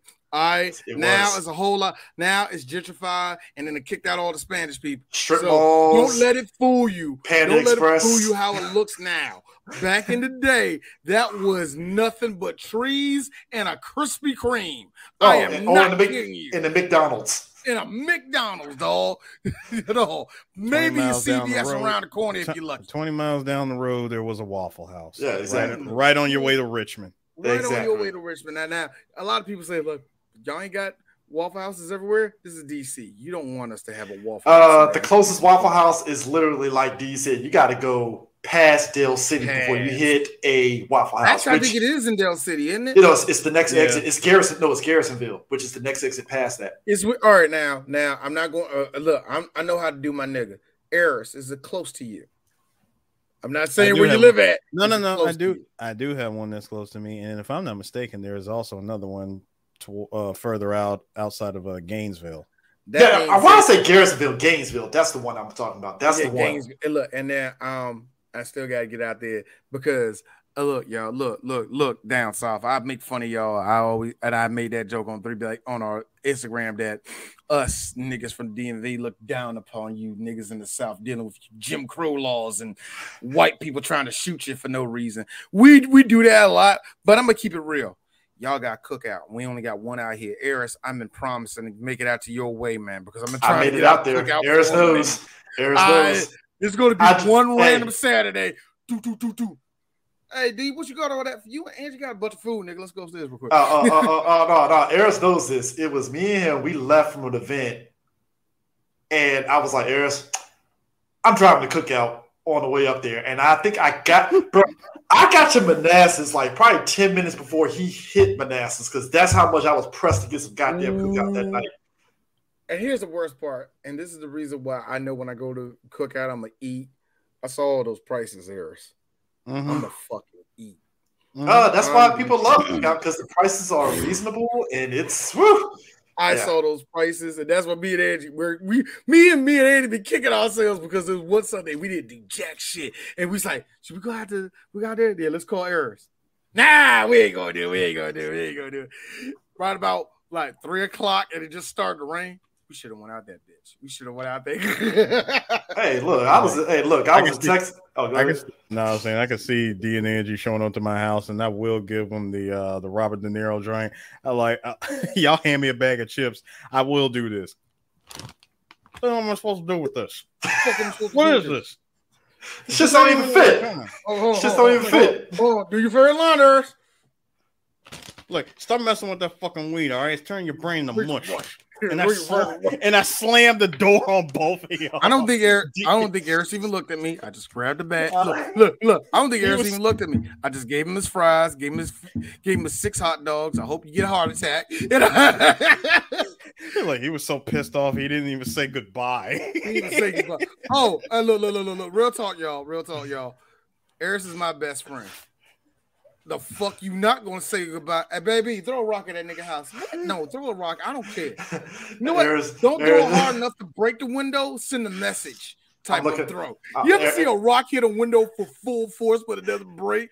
Meanwhile, I don't think I would do that. I would open up the door and be like, hey, Jesse Pinkman, cut it out. No. I know you're gonna do 2 things. Number 1, let's go with scenario number 1. We throw the rock. You open the door, me and Angie scramble. I fall 3 times trying to get back to the car. Fucking ass crack showing like that's deep. Thank you, Chris. Second, scenario number 2. My wife my wife like, I ain't doing it. You do it. I'm gonna do that shit. I pick it up. You in a good, thick Layla Rashawn voice. Don't you throw that rock up here. You raggedy bitch. It's like me. Eris is like, hey, Chris, what does he remind you of? Shane. Man, what movie was that, man? Look. Man, that wasn't no. Eric, no, this is how it goes, because it's always Chris to do shit like this too. Hey, nah, nigga, what's that movie with what's that movie with Stallone? He was climbing up shit and he was trying to make sure that the daylight. Yeah, it was daylight. Cliffhanger. That's what it is. Cliffhanger. Everybody says cliffhanger. Chris says daylight. Like cliffhanger. Daylight. I'm sorry, that line of Goodfellas Shane. Because De Niro was so sure. It's like Shane with the fullest confidence. Shane. As he's counting money, he's like, Shane. No, it was counting cards, and freaking Carbone already had the answer. Like Oklahoma kid. Oklahoma kid. Oklahoma Shane. A full 40 seconds late. Like, what are you doing? But look, all I'm saying is, like, look, let's even point out what was his end game, because it's like you live out in the boonies of Virginia, getting these chicks back there. You have a 6% success rate, as you told the fucking Arnold and Tom Arnold and Arnold Schwarzenegger outside and shit and stuff. And I'm like, wow, you poured your heart out. Like, damn. And hey, I did enjoy the fact that they left his ass out there. And he's like, where the fuck am I at? I gotta say that Tom Arnold probably doing the most gangster thing in this whole movie, which is shooting the ground, telling them to get lost. Get lost, shit bird. I'm like, oh shit. I was like, Tom, I need more of this, please. Tom being the voice of dude. I'm ready to leave here. When Arnold gets into that fucking Harry and he's like, I can sign off for it. Maybe he can do that. Yeah, he does that. Hey, you haven't flown a Harrier in like 10 years. Which, again, I'm like, so Harry really has done a lot in his illustrious career as a CIA agent. Like, flew a Harrier and just lots of millions of dollars in taxpayers that's going to go into, fixing that canopy and fixing that windshield. Because I worked as a crew chief, and them shits hits the high end of 6 close to 7 figures just to repair a canopy. Yeah. A canopy. Not the glass, the canopy. The canopy itself. The same one that caused the old boy to die in Top Gun. But yes, and also Arnold running into the building with the Harrier. That's a lot of money right there to fix it. Shot off a missile. That's taxpayer money right there for a missile that didn't need to be shot. So there's that. I would say crashing a Hind D. Yeah. No, wait. I was gonna say crashing a Hind D, so that's a lot of money. I'm shocked that just the part of a bridge, but I don't think. No, I was going to say crashing a Hind, like crashing a Hind D. That's a lot of money plus an international incident. But go ahead. I mean, I'm surprised that the engine didn't have anything get sucked. I'm surprised the fucking exhaust didn't suck anything from crashing into the building to the engine to fucking kill it. That's another one right there, because a bird strike is the worst nightmare for a crew chief, because a plane gets a bird strike, you better hope that engine is still intact, because if it isn't, you're going to have to fucking cart that jet and take it apart. That felt like there was just so many ways of anybody getting sucked to that turbine or that jet to me, man. I mean, but I will say this, though. It was funny how he got them to do the wiretap, and Tom Arnold really tried to take out the paper as though his friend, who is like top agent, wasn't going to fucking notice. He's like, hey, it went from page 10 to 12. What the fuck? Well, maybe it's a typo. Well, here you go, right here. Here's the paper. Just punching the glass, like, okay, he really means business. Let me go ahead and just give him this crumpled paper over here. Times of this movies and shit like that, yeah. Oh, I like how he called him out, like, on his morality. He was like, oh, really? You do realize we had to kill a fucking stakeout because your ass got caught up with some fucking strippers or whatever? No, a hooker. He was with a hooker. Got a blowjob with a hooker. We had to kill a stakeout because of it. I'm like, I like how, look, I love it. He just paused. He was like this. Valid point. Valid point. I mean, look, the bosses will probably look at him, like listen, there's blame on both. Like, listen, I did some things, you did some things. There's good on both sides. Dude, you know what had me rolling though? He did what us men do, where we can see the wheels turning in our fuckery. As he's talking, he just turns over and sees the recording stuff, and the wheels immediately turn to like, I'm going to record my wife's conversations. And the thing that I am going to burn so much taxpayer. Look, the taxpayers, the taxpayers don't need this. It's just going to waste time doing nothing. At least I'm doing something with it. I'm just saying, look, I'm going to do it now. I'm not insecure. Now. I'm not insecure in any sort of way. But if I was in Arnold's position, I probably would have done the same shit. I think I would have done that all the time. I'll be honest with you. One of the things that scares me is knowing what everybody really thinks about me. Oh, I'm a fucking no. I don't give a fuck. Hey, you know what's gonna happen, right? I will piss niggas off just like here. What that nigga got to say about me. hey, I will burn taxpayers' money like what the fuck Ayers and D talking about when I'm not around. Like what the fuck these niggas talking about? Me. all of a sudden I listen to it, and all of a sudden Ayers and D is saying the nicest things. And I'm like, well, fuck, I thought they were about to say something. Hey, Chris. First off, good luck for you. I didn't know you can get to all those conversations of porn and like random anime. Bruh, it'll literally be an hour of me. It'll literally be the equivalent of listening to a podcast with these two, because it'd be an hour of them talking about porno and shit. I'm like, man, are they gonna ever get to the good stuff? You can survive that long, nigga. Shit. I record BAM. I get sick of hearing myself. What make you think? Dude, the transcripts itself will be like 20 pages, and I'm like, God damn, what the fuck, man? See, what Chris doesn't understand is that on a stakeout like this, when he has to listen to conversations, is they have to click off every 3 minutes when they're not discussing the topic at hand. Both of y'all gonna click. Yeah, you know that nigga is a fucking piece of shit. You know that, right? Piece of shit. This tall motherfucker. Eris and me no code words. The second that happens, hey, Eris, the tall one. Yeah, Eris, the tall one. Yeah, nigga got too much length. Way too much length. Now, you don't see what we just put down there. Fuck that nigga. Yeah, fuck that nigga. Fuck that nigga. Also, D, what about Also, dude, what about his shoe size? What about his shoe size? The question they actually said was, "Did you hear what this nigga said yesterday?" Nah, man. His feet ain't that big. His feet ain't that big. Sometimes I actually agree with Chris, but he's still an asshole. all of a sudden, hey, look. We both look at the clock. Nigga, and the last time I went, here's the best part about it. First off, it's Lady Unn, right? And it's 4 dudes. Now, the 4 dudes that you see. And how long was it? About a couple of miles down the road. Couple miles. Oh, shit. I'm sorry. Like, I really feel right there. Couple miles. No, what it said was, I bet this nigga still listening to us for the last two hours. Couple miles, 2 hours, couple miles. No, but I think every guy will never cop to the fact that if they could get like 5 minutes to listen to what their girl's talking about, they would. And I don't even think that's the point. I think the point was the fact that, I think it's the point that you're actually kind of missing. I wouldn't say you're missing it. No. But the fact was that there was no trust there.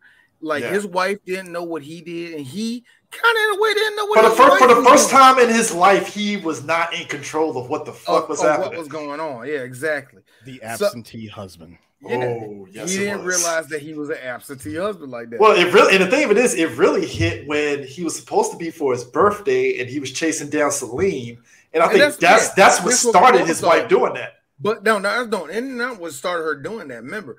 Remember. All of this has been happening where he kind of disappointed her. And the time he was trying to actually do something with her, that's when he found out that she was about to try to cheat on him.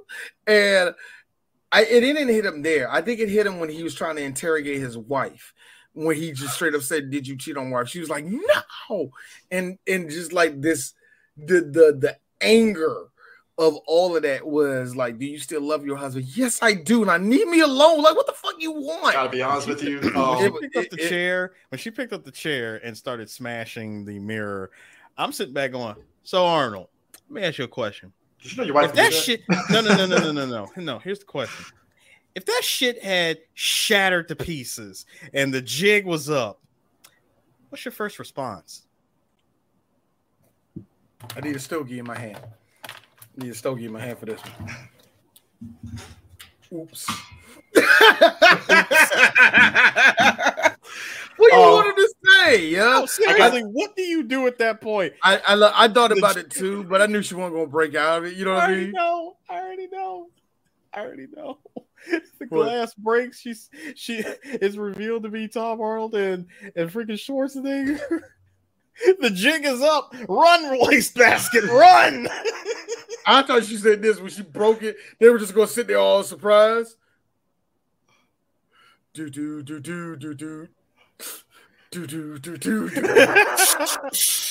I'll be honest with you. Too early, D. That whole sequence there, though.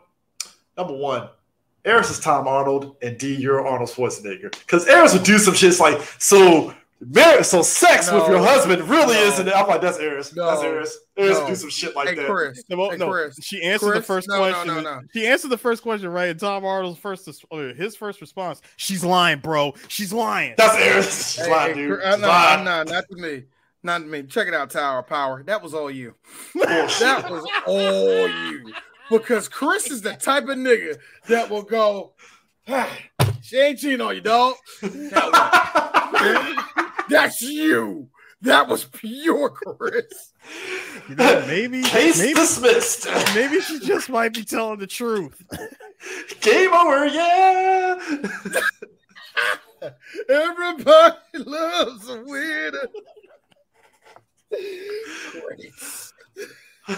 Oh Lord. Oh no. I'm sorry. Like, if I was Arnold, how are you not laughing at Tom Arnold really just almost fucking up that whole thing? Here's the thing. Now I need to see all the outtakes. I know probably one or two of you, probably only one, that seen this movie. Probably are really kind of complaining like, "Wow, Tom was really being an asshole. Here's the thing you gotta understand about men, especially a man that's been through that shit. A man that's been through that shit, like, nah. Don't daze around the questions. You ain't fucking your husband no more, ain't you? Like, nah, nigga, you gotta ask the right questions, man.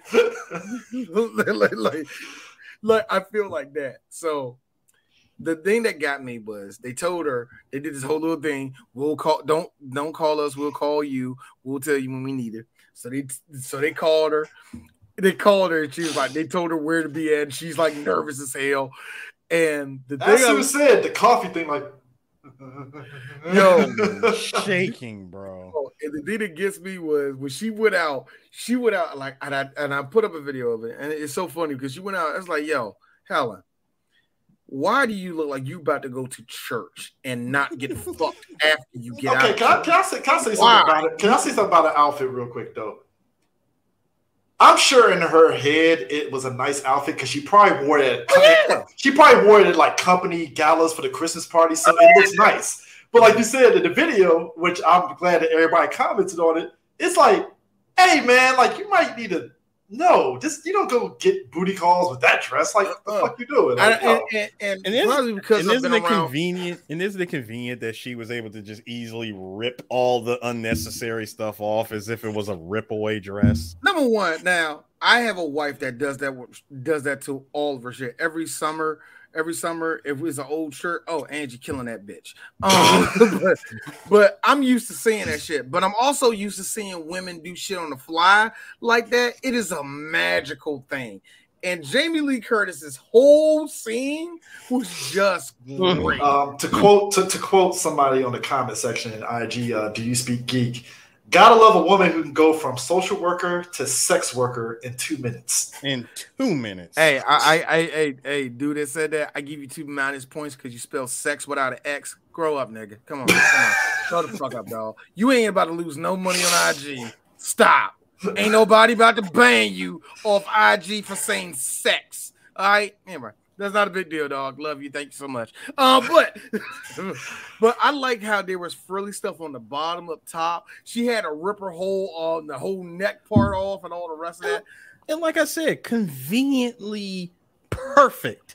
Like just like the perfect rip away. You know, sometimes when you try to rip away like an article of clothing and you end up ripping too much. Oh man, that's why I stopped doing it. I mean, but that's the thing. It's funny too because clothing items, even today. You'll get an item like her dress as an example. There are dresses like that where it's like you can see good things out of that dress, but it's just all this extra bullshit keeps it from being good. Yeah, and it's one of the many things that we can go into. Like I'm not going into, but women's fashion is fucked. That's all I gotta say. It's fucked. It needs to be unfucked, but they won't unfuck it because if they unfuck it, there's going to be no money for them. I'm talking all the people. I'm talking Gucci to Dolce & Gabbana. All them niggas will lose money in a heartbeat if they change up women's clothing to actually be good for women. So we're not going into that part. But let's go into the other part of her ripping up a $300 dress to look like that. And I gotta be real, only white people can just put water in their hair and slick that shit back. Oh, yeah, black person cannot do that. Some black people can do it. If you got long enough hair, if you're a black person, you can get away with it for 10 minutes. It only works for 10 minutes with us. Our hair soaks it right up. You sure they're not mixed? Because I can't do that shit. They got me and Eris got good hair compared to your little nigga nappy hair. Yes, it's 10 minutes. Trust us. Hey, you ready to that? Your Sambo with your Sambo hair. You ready to that? Fair. I mean, fair. Hey, look, no. Hey, now, Chris, now will you agree with this? Though? This is a clear result. I love it, Eris. I love it. Look, now, Chris, now you will agree with this, though. Mm-hmm. I think the whole point of this whole thing was to make Jamie Lee Curtis go from the woman that she always was. And that's what we're really going on in the 90s. A lot of women was hitting their 40s in the 90s. And they were like, oh my God, I'm old. No, you're not, bitch. You're fine. You're fine. You're literally, look at you. You're good. But it's crazy too, because we talked about this. We did Trading Places. We were talking about that because Jamie, like in the 70s, even with Halloween and stuff, if you look back at like the 1970s and even the stuff in Trading Places, Jamie Lee was always like sexy looking. Like she always had that appeal. But you're right, there was that kind of like when they hit the 90s, Jamie and the roles that she was taking like because when she did after this, she did that the house arrest, house arrest after this, and that was like a kids movie where she's playing a suburban housewife, right? And one of the things I did, like I said, and also like you said, suburban housewife. We were getting a lot of those movies in the 1990s and all that because boomers were getting older, so Wait, what the hell? I thought my shit was about to fall over. Oh God, man, that was funny. All right, so like I said, a lot of women in the 1990s were all. You're muted, Harris. Yeah, we muted you, dog. A lot of women in the 1990s were finding out. I swear to God, I thought this shit was about to fall over. I was like, what the fuck? No, I saved it. But like I said, a lot of them women, they were trying to find themselves and try to look good. Remember, we went through 3 movies of women stripping, and we heard 2 of them. Striptease, fucking showgirls, and this. It was all in that same time. But it was because it was for different reasons. All different reasons. Because Elizabeth Berkley and Showgirls was trying to get away. She was trying to get away from cheap porn. They were trying to sell cheap porn, but she was trying to get away from that Saved by the Bell thing. And you had Demi Moore, whose career, just real talk, wasn't in the tailspin or nothing like that. After G.I. Jane, it didn't really. It really. Like, remember before Striptease, she did A Few Good Men and all that. So I think Demi was in a good place where it was like, hey Demi, you want to try this out? So it was different for her. And then she did it again in Charlie's Angels too. So Jamie Lee Curtis, it was straight up a woman that Hollywood considered one of the older women at the time. And they was like, well, there's not that much sex appeal with her. It's not like she was back in her, this ain't trading places no more. She's just regular Jamie Lee Curtis. And thank God we had writers and everybody else was like, nah, let's do the jump where we make the housewife look sexy because a housewife can look sexy. I am shocked. That was a notion. That was not a thing in the 90s. And women had to fight that all the way through the 2000s to where it got to the 2010s where you could say, I'm a housewife. Oh, cool. And it got so cool where you can be like, yeah, I'm a stay-at-home dad. Cool. You know how long it took to get to that point and still be considered sexually good? Well, it's a cycle. The sad thing is that it's real hit or miss. Now. It's still hit or miss, to be honest with you. But I mean, keep it a whole buck. It's still hit or miss because you still got some people that like got a wife or whatever at home, and so Mama June is the theme that we're going here. We're not going to. I mean, there's certain actresses, but there's certain actresses that I'm shocked dodged it because, like Goldie Hawn, for instance, Goldie Hawn was in that same category of like, oh man, she's very beautiful, and I'm shocked. And maybe it was Goldie Hawn's decision, probably. No, where Goldie she was Hawn, like because Goldie Hawn, Meryl Streep, and like Bette Midler, all of them. They crossed that line, but it was like, no. Our agent is still going to get us movies where we look like 30-year-olds, okay? You're not going to fuck us, okay? That's the reason why I worked for them.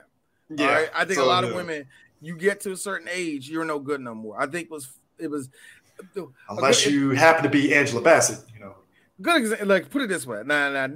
This ain't put it this way. This is an example. One of my favorite J-pop stars, and I don't know what she did for Kingdom Hearts. Not Kingdom Hearts. I mean, she did Final Fantasy 2, Final Fantasy X2. Kota Kumi. She said very famously and got shit for this in Japan. She got shit for this in Japan.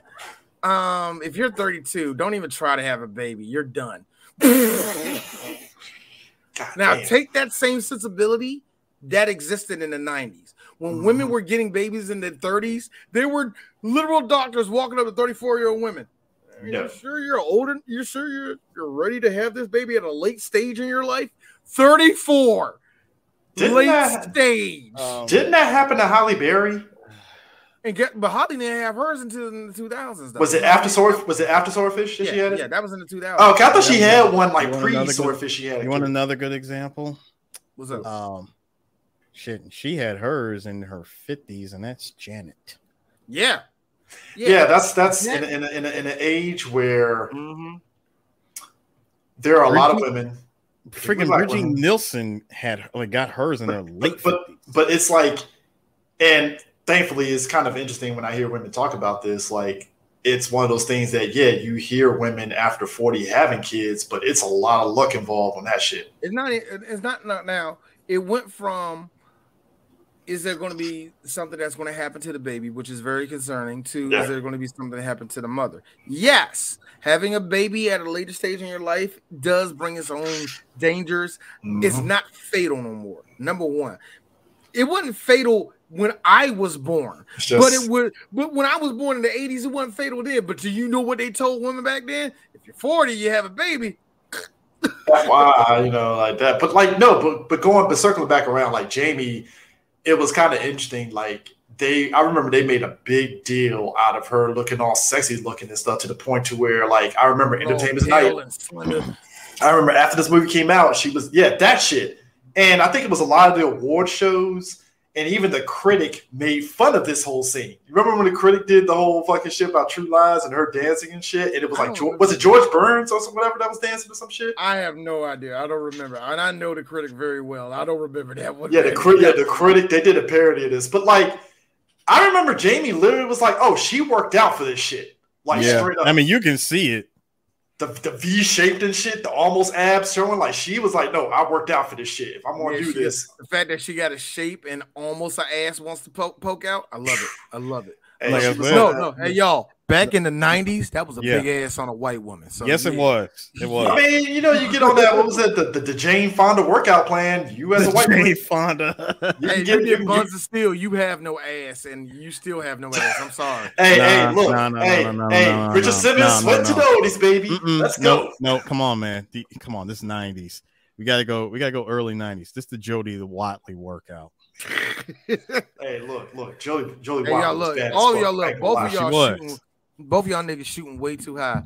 For a damn fact, she went to ESPN early in the morning time where they used to play exercise shows before they moved to the ESPN2. Yeah. I can't be the only nigga that knows that. I cannot be the only nigga that knows that. Damn, Jody Watley's still bad as fuck. God damn. That's what I'm saying. It's the Jody Watley workout. Jesus, black don't crack. God damn. It don't. Jeez. Man.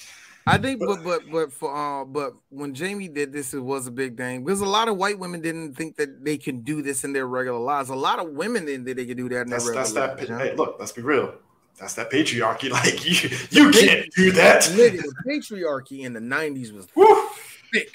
Okay, so yes, that was a situation where you wouldn't we wouldn't think of nothing back then, but back then, oh my god, it was like that was huge women empowerment. Like, oh shit, I can do that. Damn, and that's where the weird thing, like with any type of women's empowerment, there's a wave of women that do it wrong, and I just think this brought out a nasty wave of white women that thought that they need to be on a stripper pole. We got it again. Remember, we got it again when black girls started doing all those tricks and they was putting them up on Vine and shit, and all those white girls dancing on the ceiling and shit. Like, look, P Valley brought it back a second time, and I'm like, yeah, first off, if you watch that show, they have real strippers that actually have core strength to do that shit. You don't have core strength. What are we talking about here? Yeah. But also, I know that video of that one big girl who was crushing that junk, doing the junk was going there. She was killing it. She took training for that. Marcia, you just can't get up. See, you fell again. I told you. First off, no, it's exercise and a regiment that you are not willing to. No, get up there. You ain't gonna. She's Bob from Tekken. You're not. Sorry. I would give a woman real money if she did something where she's big and she had no business doing it, and she does a backflip and just yells out speed and weight. I would give her anything in my pocket, just throw it at her. I will say this though too: if we're talking about this movie during this time in the 90s, if there was one section of us, it was us millennials that embraced Jamie Lee doing this shit because MTV ate this fucking scene up. At the MTV Awards, Jamie Lee realized that. I will say Jamie Lee realized that she still had a name, and she realized my dad was Tony Curtis. Nigga, I'm good. Like you know what I mean? Like we all seen it. It kind of clicked right before the 2000s with Jamie Lee Curtis, where it was like, I'm Jamie Lee fucking Curtis. Yeah, like I'm Hollywood royalty. Like, what is this? No, but I like who my dad was, nigga. But I like how, like I said earlier, I answered my question. I like how when he told her to get on the bed, I was like, oh, so this is where you're going to reveal to your wife after you put her dick in her. Hey, it's me the whole time. I got to be real with you. As a married husband, I'm gonna try to move. As a married man, I'm gonna try to do that little rose move, and it ain't gonna work for me. I gotta do a little bit differently. But the point is this: I thought that scene where he did the rose and they kissed, very good, very good. And here comes the phone. She lit Arnold up. But you know what? The face that I had on her, I like the look on her face afterwards when he said Helen, and she looked back like, "Oh shit, it's you!" Like it's like in her head before you know later on when he revealed she was a spy. There was a part of her that was like, "Oh shit, that was my husband." Damn. Maybe I shouldn't have hit him with the face. Like you can see it a little bit before they kicked open the doors and kidnapped him, but you can see the face like, oh shit, damn. Technically, no, think about it. She still would have been pissed off. Yeah. I think he would have made up a story of why he was there, though. I think he would have. Oh no. I think she would have been pissed off. Like you brought me through all this. You know, that's before the. Yeah. I mean, she did look. When he started racking off. I love the line from Arnold when they start grabbing the, come on, she's a hooker. Let her go. Let her go. Here's the thing. Arnold, that's not the first time you said that. That's not. Maria was in the room when you said that too, was it? I gotta be honest with you, man. It doesn't matter. Look, question. Did they ever show pictures of the maid that he banged? Why would I care? I'll be honest with you. The reason why I'm saying that, like, it's just my nigga. Just asking. This is just, but no. And hold on. D is about to be racist, and only I can do this. Is it a Consuela? Is it a Maria? Or is it a God? I need a Constance. No, we already said Consuela, so you don't need that one. Like, or is it a Sabrina? See, Sabrina, she could be. She's like older, but she's pretty. If she's Consuela, she old, but she got them titties. Oh, if she a Maria, she look good. Sweet Jesus. Oh, you said they have a picture of her? I really want to be wrong, but like, okay.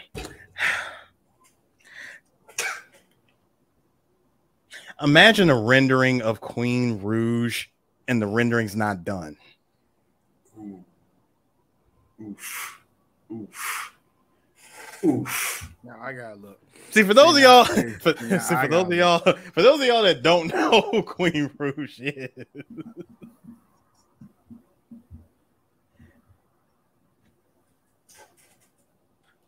There's a photo. There are. Oh. All right, Arnold. All right, I'm gonna say it. I understand a little bit, you see what I mean? That is definitely Arnold's kid. Number one. Let's get this out the way. That's your kid, Arnold. Number two.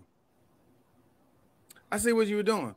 Marie, see, when you married to a woman who is literally the size of the Kennedys, by the way. Look, real talk. When you're having sex with a woman that is built like a literal fucking big pen. So I don't blame anything he did in that. Gotta be honest with you. Wrong. Come on, she didn't even get none of her mom's anything. Or in the words of what's up to the face a little bit. No, in the words of Stewie Griffin, that young exoskeleton Maria Shriver. Yeah, yes, Maria. Look at her cheekbones. Her cheekbones tells me there's a lot of anger in her. Also at the same time. Pointed at Arnold for stuff. At the same time. Also, I think that's the cheekbones that are made from a good who saw her father get her head blown off. I really cannot get over the fact that's God, that is like the first thing that went to my mind. I'm like, bro, this is Queen Rouge, though, man. Queen Rouge, man. Queen Rouge. All I'm saying is it's like, look, Air. Hold on. Wait. Now that I said it and you seen it, you can't unsee it. Airs. I got a better shot at it. I got a better shot at the top part. Yeah. And the hair too. Yeah. Mm-hmm. Good enough. Now, shout out to I know the people in the comment section that already know who that is. Good on you. Now after this, gonna do some research on Queen Rouge. There's like two scenes. Look, I'm gonna be real. No. She's one of those Spanish women. And if you really want to know, listen. If you really want to know, just Google. Yeah. Well, I'm gonna be real. No, Google. No, just Google.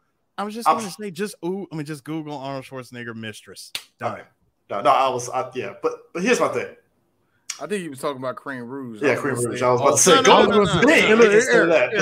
all that is Isla Fox if you gave her bigger titties and took away her passport. Anyway, no, it's really bigger titties. No, bigger titties, thickened her up, aged her by a good 10 years. Hold on. And went way heavy on the tattoos. Also real talk. She's a Trixie.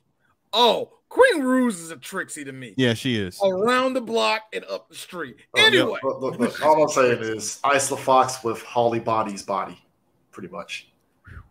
Yeah. I feel like Isla Fox is listening to this and she's like, I'm a Christian woman now. The funny thing is, D, aren't they all? Aren't they all? Guys, aren't they all good Christian women? The funny thing is that they both talk shit. Yeah. They talk so much shit. Yeah. And D's opinion, hey, Rouge. Shut up! God! I can't concentrate. Can we finish the scene? My focus and the watermark is gone. Finish the scene. No, because I only got like 15 minutes left on this camera, and you doing all this extra stuff. Get me out of my element. Speaking of 15 minutes, like on a camera, how about when the terrorists decide? My man was sweating bullets, dog. Bullets because that battery. Yo, the moment that low battery pops up, you know about the breathing of a dude that was like, camera. He put the camera down. Shit. Like what? Battery. Go get another one, you moron. It's in the back. Like, don't even talk.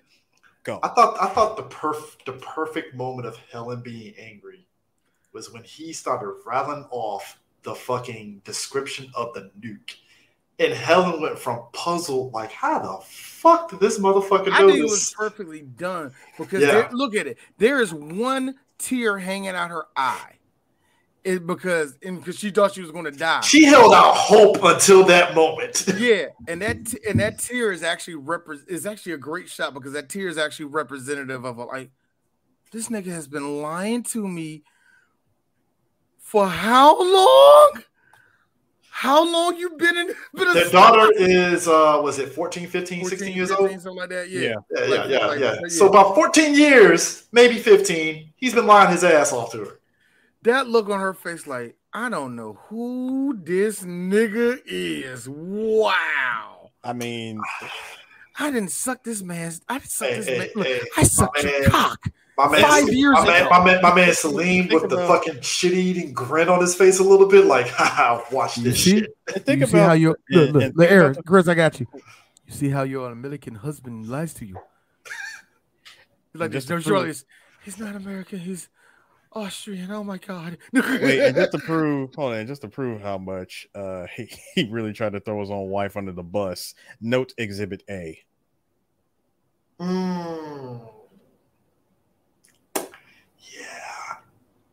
Yeah. Fun fact, Eris. He said the same thing to Maria.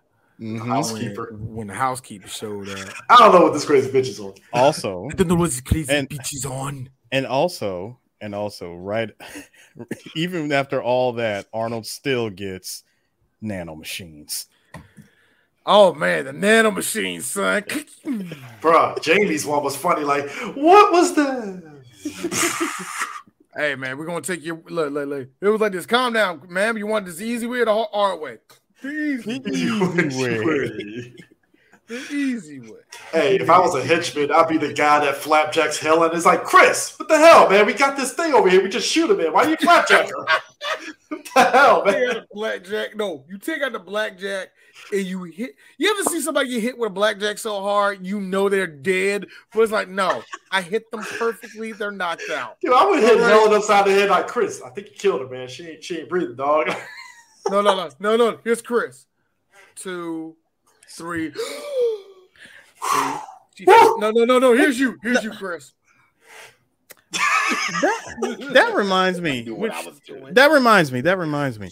You guys know earlier, way earlier in the movie when Helen runs outside after the Bill Paxton situation. Yeah. She runs outside. She got gun butted. She bit Arnold on the arm, and one of the other dudes ran up behind her. Pop! Arnold punched dude. Nah, I think the funniest one, fucking damn, Tom Arnold got fucking kicked in the dick. Yes, he did. Son of a bitch. No, but I have to say, her getting gun butt and taking it, because that was like a full gun butt, like to the back of the head. Hey, she didn't even hit the ground. She ate that. I gotta be honest. Good on you, Jamie. Good on you. That's love, because the fact that Arnold punched a dude for doing that was a co-worker. That's love right there. Oh, yeah. That is pure love. Like, motherfucker, what the hell are you doing, dude? That's my wife. That is definitely pure love, but at the same time, shout outs to Jamie for eating that. That's it. Well, yeah. That wasn't a stunt double. She did eat that shit. Damn, yeah. She ate that, bro. No, I had to look at that. I looked at the scene. I was like, no, that was Jamie. That wasn't a stunt double. Like, it was bam. Like, how the hell do you take that gun butt and don't even hit the ground? Number one, that either tells me you've been used to this, or number two, the guy who gun butted you sucked. Hey, I like how, besides Salim antagonizing her, I like after she punches Arnold out, like, you son of a bitch, Tia Carrera right there in the wings, like, well, I guess here you're not married anymore. You know, we can just go in here. You know, we're really trying to make this work, huh? Really trying to make this work, huh? Just you realize I'm married, right? Like, I'm like, I don't know why y'all said that. I don't think she want 1 second of him. Like, dude, honestly, I don't like white guys. She likes, you know what? Look, this might be controversial.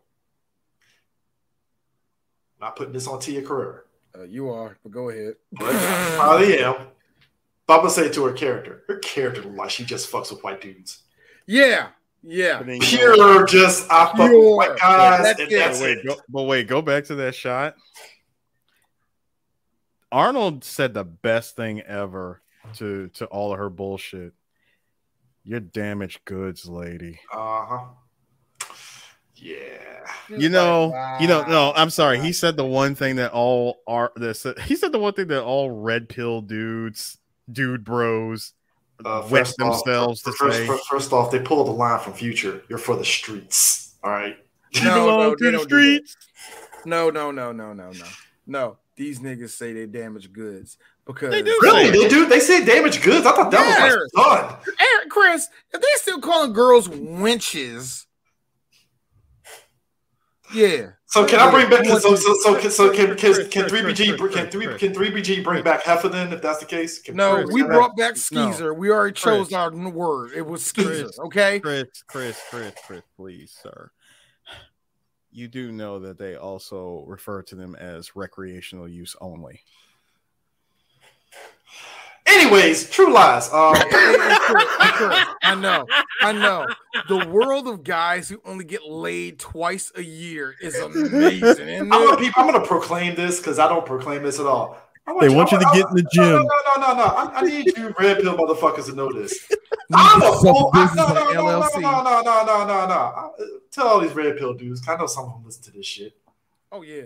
You don't think we got a couple of red pilling? I want people to know this because I'm putting my dick on the table saying this shit.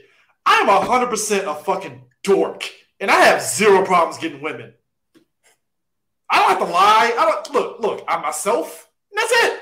You either like that I'm a dork or not. That's it. I got it. I got you better for you, Chris. I got one better for you. And I ain't even gonna bring myself into the situation. All right, I'm not.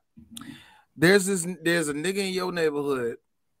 You can call him a Tyrone, a Deshaun, a Darius, whatever you want to call him. All right. He has no job. He's fucking 5 bitches right now.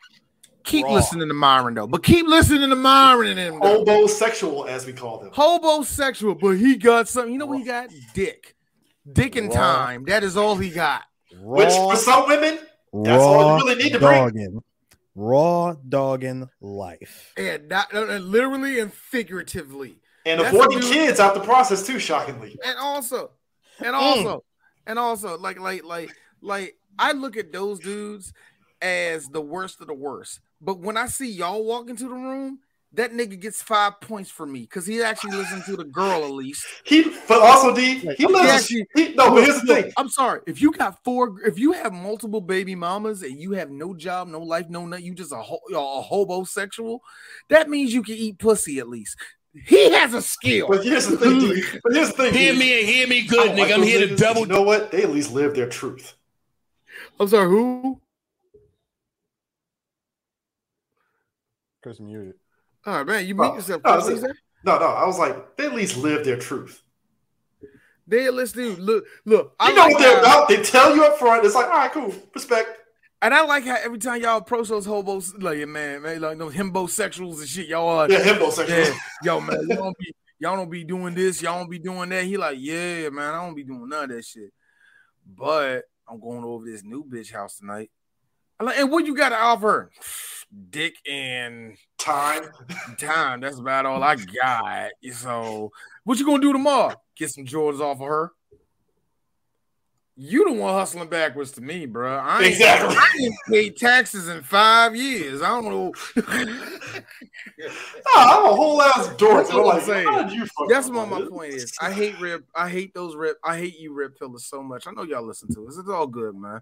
Because I only say it's all good because number one, I want you to still listen to me. But number two, I hope one day when you're out on the lake house or wherever the hell you have that dream of the girl you finally always wanted and you do got her, I want you to think back on 3 Black Geeks when you said, I called them niggas bitches because they respected women. They was all right. That's all. Oh, 50 points for Gryffindor on that one, man. But anyway, what do you say? What did you say then? Anyway, what is it that?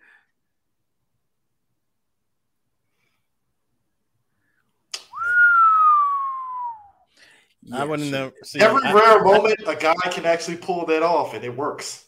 Hey, I'm gonna be real with you. I don't even use that one. I'm gonna be real with you. That never First of all, I refuse to ever use that. I'm just gonna keep it real. I don't even say you belong to the streets because I need something more. I need something that hits a little harder, and that's you belong to the dirt roads of Calcutta.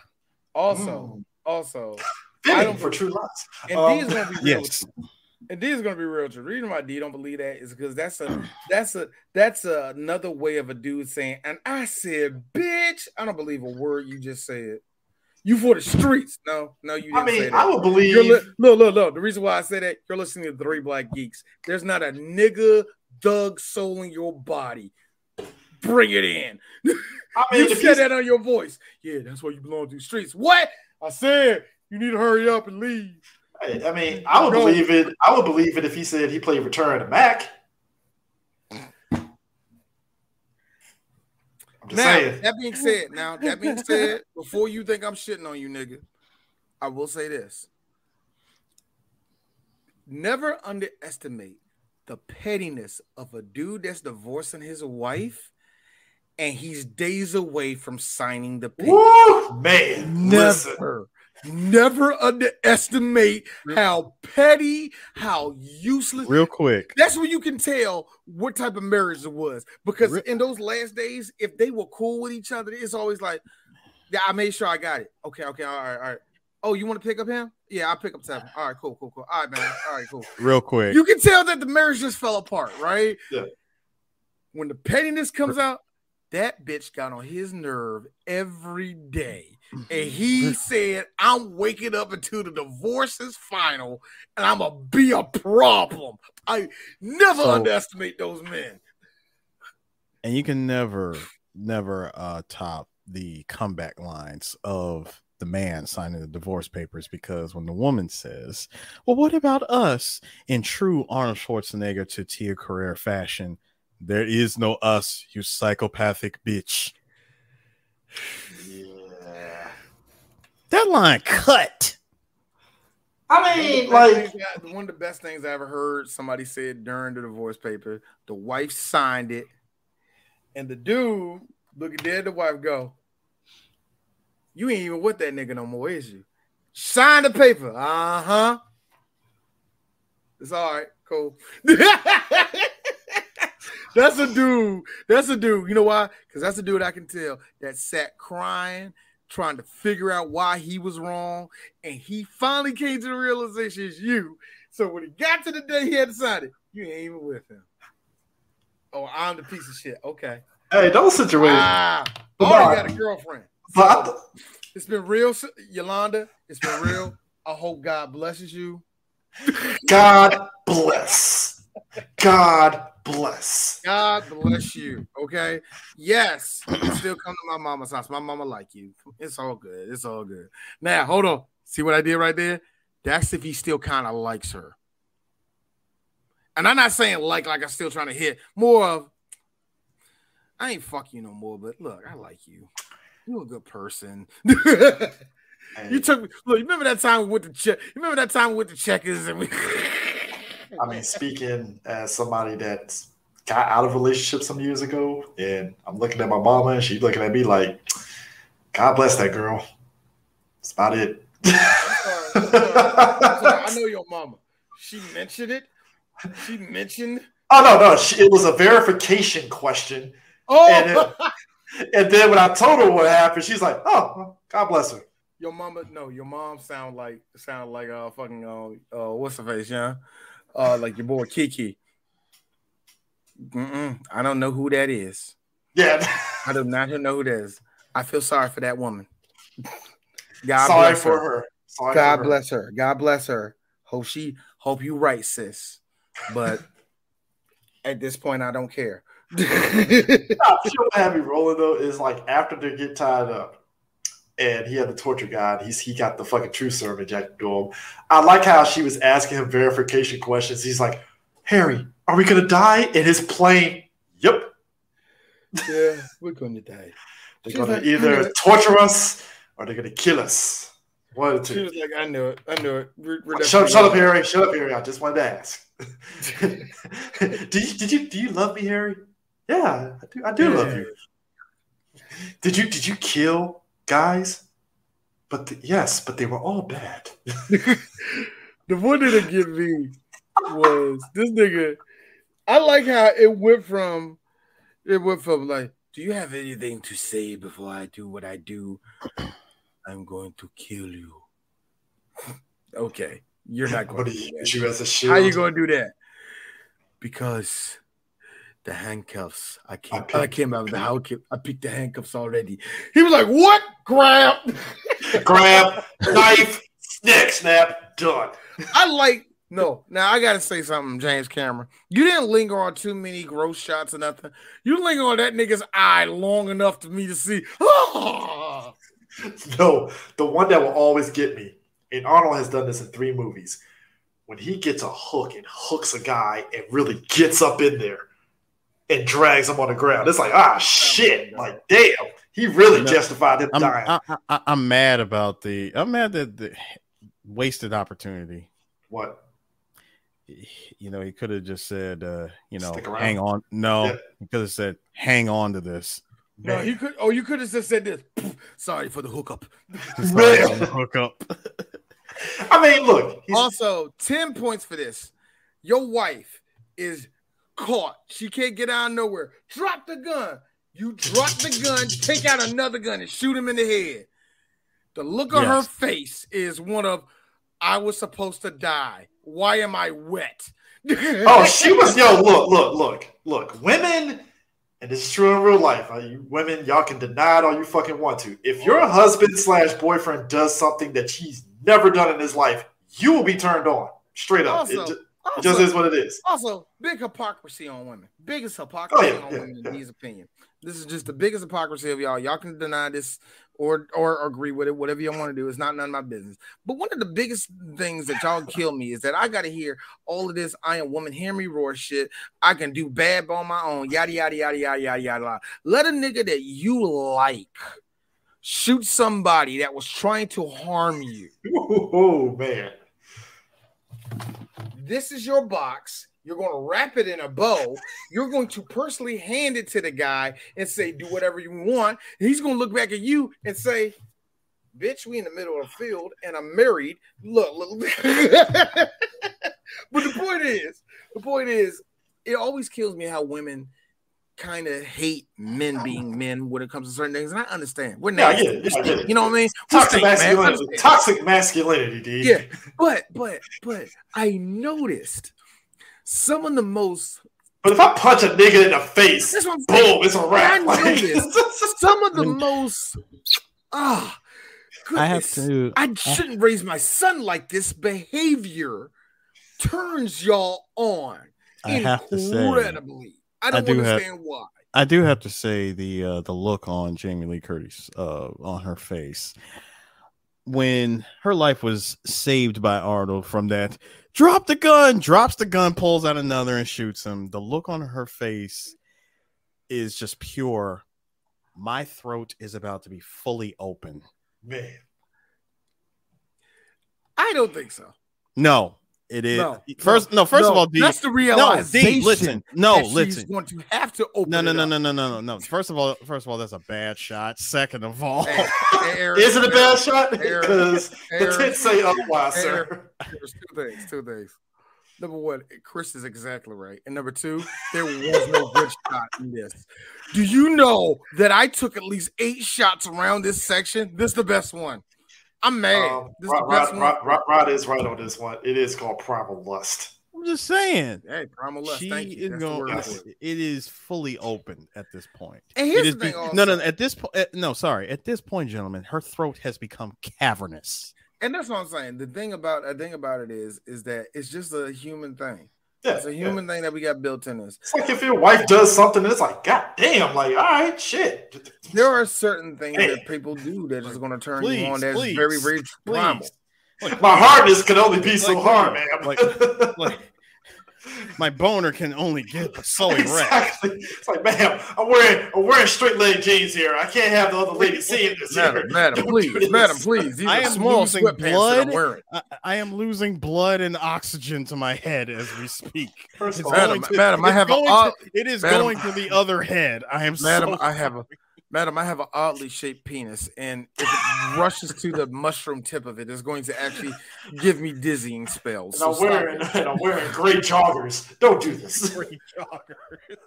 Hey, yo, bitch, chill. My wife in the room.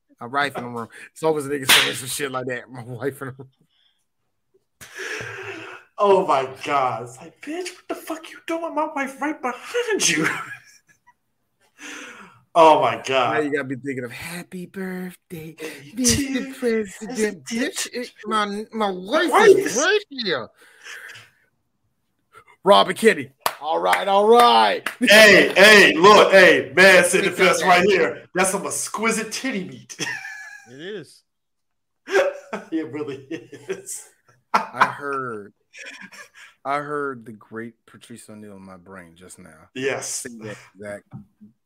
That's some exquisite titty meat you have there, man. It's exquisite. You know what I'm saying? You know what I mean? A full titty. Hey, look, man. I am a fan of certain MacGyver ways of killing people. Him getting that fucking Exxon hose and shooting the fucking Uzi and just thought about that once in my life. Can you do that? Yeah, you can. As long as there's a spark, that's all you need. I had a moment of being a pyromaniac as a kid, and I grabbed one of those dollar lighters that my dad had on his dresser and got some Lysol spray. Oh shit, you could do this? Oh man, let's go! Greatest things in the world, bro. Oh man. So it's pretty safe to say that Hideo Kojima saw this movie as well, and this was also a contributor to Metal Gear being created. Two easily. Yeah, definitely. You can kind of tell, can't you? I mean, this is 4 years before the game even came out. Cinema. Look. We said it before in the Metal Gear Solid 1 podcast. Like, Kojima loves him some movies. He's always wanted to be a director in some sort of way. And even when we got to Death Stranding, he has Death Stranding too. I'm kind of excited, but like laughing that they actually greenlit that shit. But anyways, like even in Death Stranding, it's cinema. And it's like, shit don't make any goddamn sense, but goddamn it, you got. He's gonna try to make the scene look good. I think in this one you can tell there are certain. I don't know. There's certain things with the actions. A lot of Metal Gear 1 and 2 really came from a lot of 90s. That is a fitting quote, Blake. That's a high level white woman right there. Oh, that's a high level white woman. High level white woman. Now, D has to say one thing. I love this movie up and down. James Cameron, why did this take 18 fucking years? This still doesn't. This kept going. Hey. Fast Six said, "Hey, hold my beer." No bullshit. No. I got an even better question for you, gentlemen. The Uzi 9mm falling down the stairs and murdering everybody. That was the hero of the movie. Yeah, that was. I could have swore I put that picture in here, man, of the Uzi flip. I had the Uzi literally upside down firing. I could have swore I put that in his. Funny enough, Arnold's character kind of did get turned on about it. Like, shit, my wife killed a couple niggas. I liked it because the AI shoot. Harris, I liked it because she fired it all, she drops it, it just starts bouncing down the whole thing, and I'm looking at this. Wow. The AI is on 2. What is going? Why y'all just running through the fire? Sir, that is assisted mode. That's assisted mode in Resident Evil 4 remake, sir. That was Battlefield 2020. That was Battlefield 2042. First week before they patched anything. AI, good lord. Hey, look. I'm sorry. The assistant shit, like, no, Resident Evil 4 assistant, it's hilarious because them fucking dudes in the castle will run up on you with you have a riot shotgun aimed at their face, and they're like, I'm like, well, no, you get the one that's smart, Chris. Get the one that's smart that'll do this shit. As though that's going to work, because the spread of the riot shotgun is still going to murder his ass. I mean, no, at least D knows what I'm talking about. Oh man, he did a slight dodge. Still going to eat this fucking shotgun. And they got motherfucker had V trigger on Cody doing this shit. I'm like, spread. Somebody get the S. Get the S. What the riot shotgun does, it spreads. It's like, just that whole thing on the floor of the keys was like, first off, that is a long bridge to be fair, but at the same time, it ain't that goddamn long. Like, what the fuck are we doing here, guys? Now, with all that going on, there was a fight in there. Tia Carrera was in there. Now, Tia Carrera, I got to be honest with you, Tia, you barely was in this movie. You didn't need to be in the movie. A part of me thinks that, but James Cameron was like, we need to show women fighting. But but outside that little quick cat fight you had in the car, you gave me one of the best shit looks ever. That's an Asian woman that knows she about to go off a bridge. No, that is the look of a woman who knows that D has just knocked at the door. Yeah. That's when all right, look. D's gonna keep it a buck. I'm not into this. Some good looking legs, Jamie. I see you, baby. Yeah, I mean, the calf muscles. The calf muscles. And for all the freaks out there, yes, her feet. Hey, look, homosexuals. Hey, Chris. Hey, Harris. I just gonna say this. The feet. I'm looking in between the back of that leg. Hey, look, the calf muscles ain't the calf muscles ain't quite Michelle Obama level, but you know. I'm just saying, hey, real talk to all you guys that like crevices, y'all nasty. I'm just gonna be real.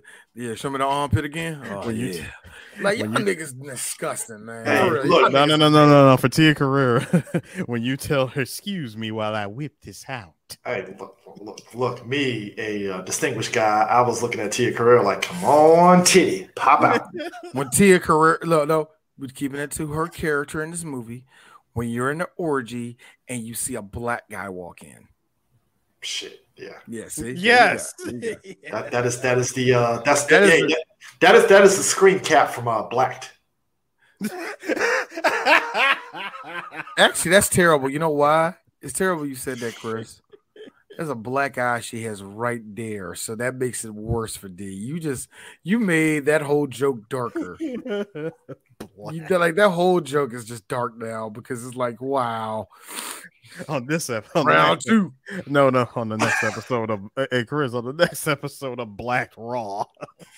Richard Mann comes into the stage and Tia Carrera sees it. Oh shit. Tia Carrera's stunt ass replaced with Asia Carrera. Chris. Yeah. Take it over. There you go. Thank you. Richard Mann, my nigga. Anyway. he's the veteran of the game, man. I'm sorry. He's still working. He's still working, man. Hey, Rich, look at your boy.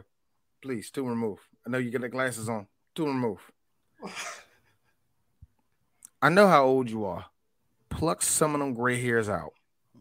How about you just go bald like your compatriot Shawn Michaels and just? No, I just don't want to. No, look, no, it ain't so much the baldness down. No, I'm not talking about the hair. I'm talking. Oh, okay. Yeah. Oh, damn. Oh shit. Yeah. Yeah. Look. I know you old nigga. You ain't. I feel Richard Mann is like my man from John Wick 4, where he's trying to beef up his 401k. Also, here's me. Also, hey, Rich. I'm telling you that because I know I know your line of work, and you with the 18-year-old, and she sees that gray hair, and she goes, "Ooh, you got gray hair." You're probably like, "All right, look, you can't talk in this thing." How about you gobble on this and don't say nothing?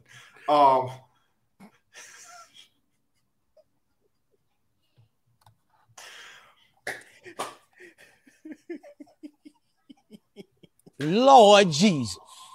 That's the police coming after me right now. FBI, open up. Oh, by the way, I know y'all.